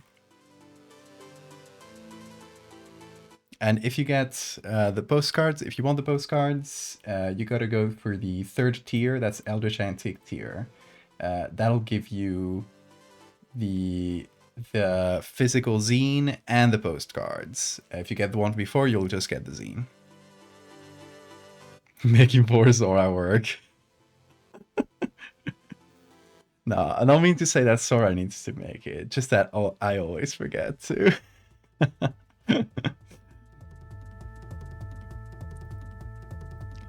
But yeah, it's only 6 days left, so there's not much sense in making a command now. I always have it on hand to post it anyway. Yeah, do check it out if that sounds interesting to you. There's only a few days left, and I really appreciate all the support. The more support I get, that's the more, you know, the more time I can spend on just making it as good as it can be, doing a bunch of art for it, you know, doing all the writing for it, all that stuff, all that time, and obviously, like, you know, the printing costs and stuff, the costs for all the extras too. Making a command, yeah, I'll definitely make it a command for the actual like purchase link. I don't know where we'll put it for the PDF. We'll see. Well, there's still time to plan that. But yeah, y'all, that's gonna do it for us today. Thank you so much for being here, especially after I haven't been able to stream for what is it? A bit more than a week now, even more than that for art. So yeah, thank you for being patient with me as I burned my finger and and fell prey to my sleep disorder. Yeah, there will be more of this. We'll probably finish the last postcard and then something else. I don't know exactly what. That'll be on Friday.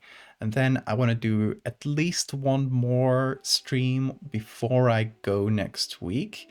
Maybe I'll do it on the weekend. I still haven't still didn't get my tickets. So I might leave on Tuesday, which might mean Monday stream will be a little tight because, you know, I'll have to pack up and stuff that day. So depending on when I get a flight, we'll see what next week's streams look like. For now, there will be a Friday stream if my sleep disorder allows, and maybe a weekend stream. We shall see. But yeah, y'all, thank you again for being here and being thanks you too. Ooh, big stretch. Yeah, I'll see you on Friday. Have an amazing time zone, y'all.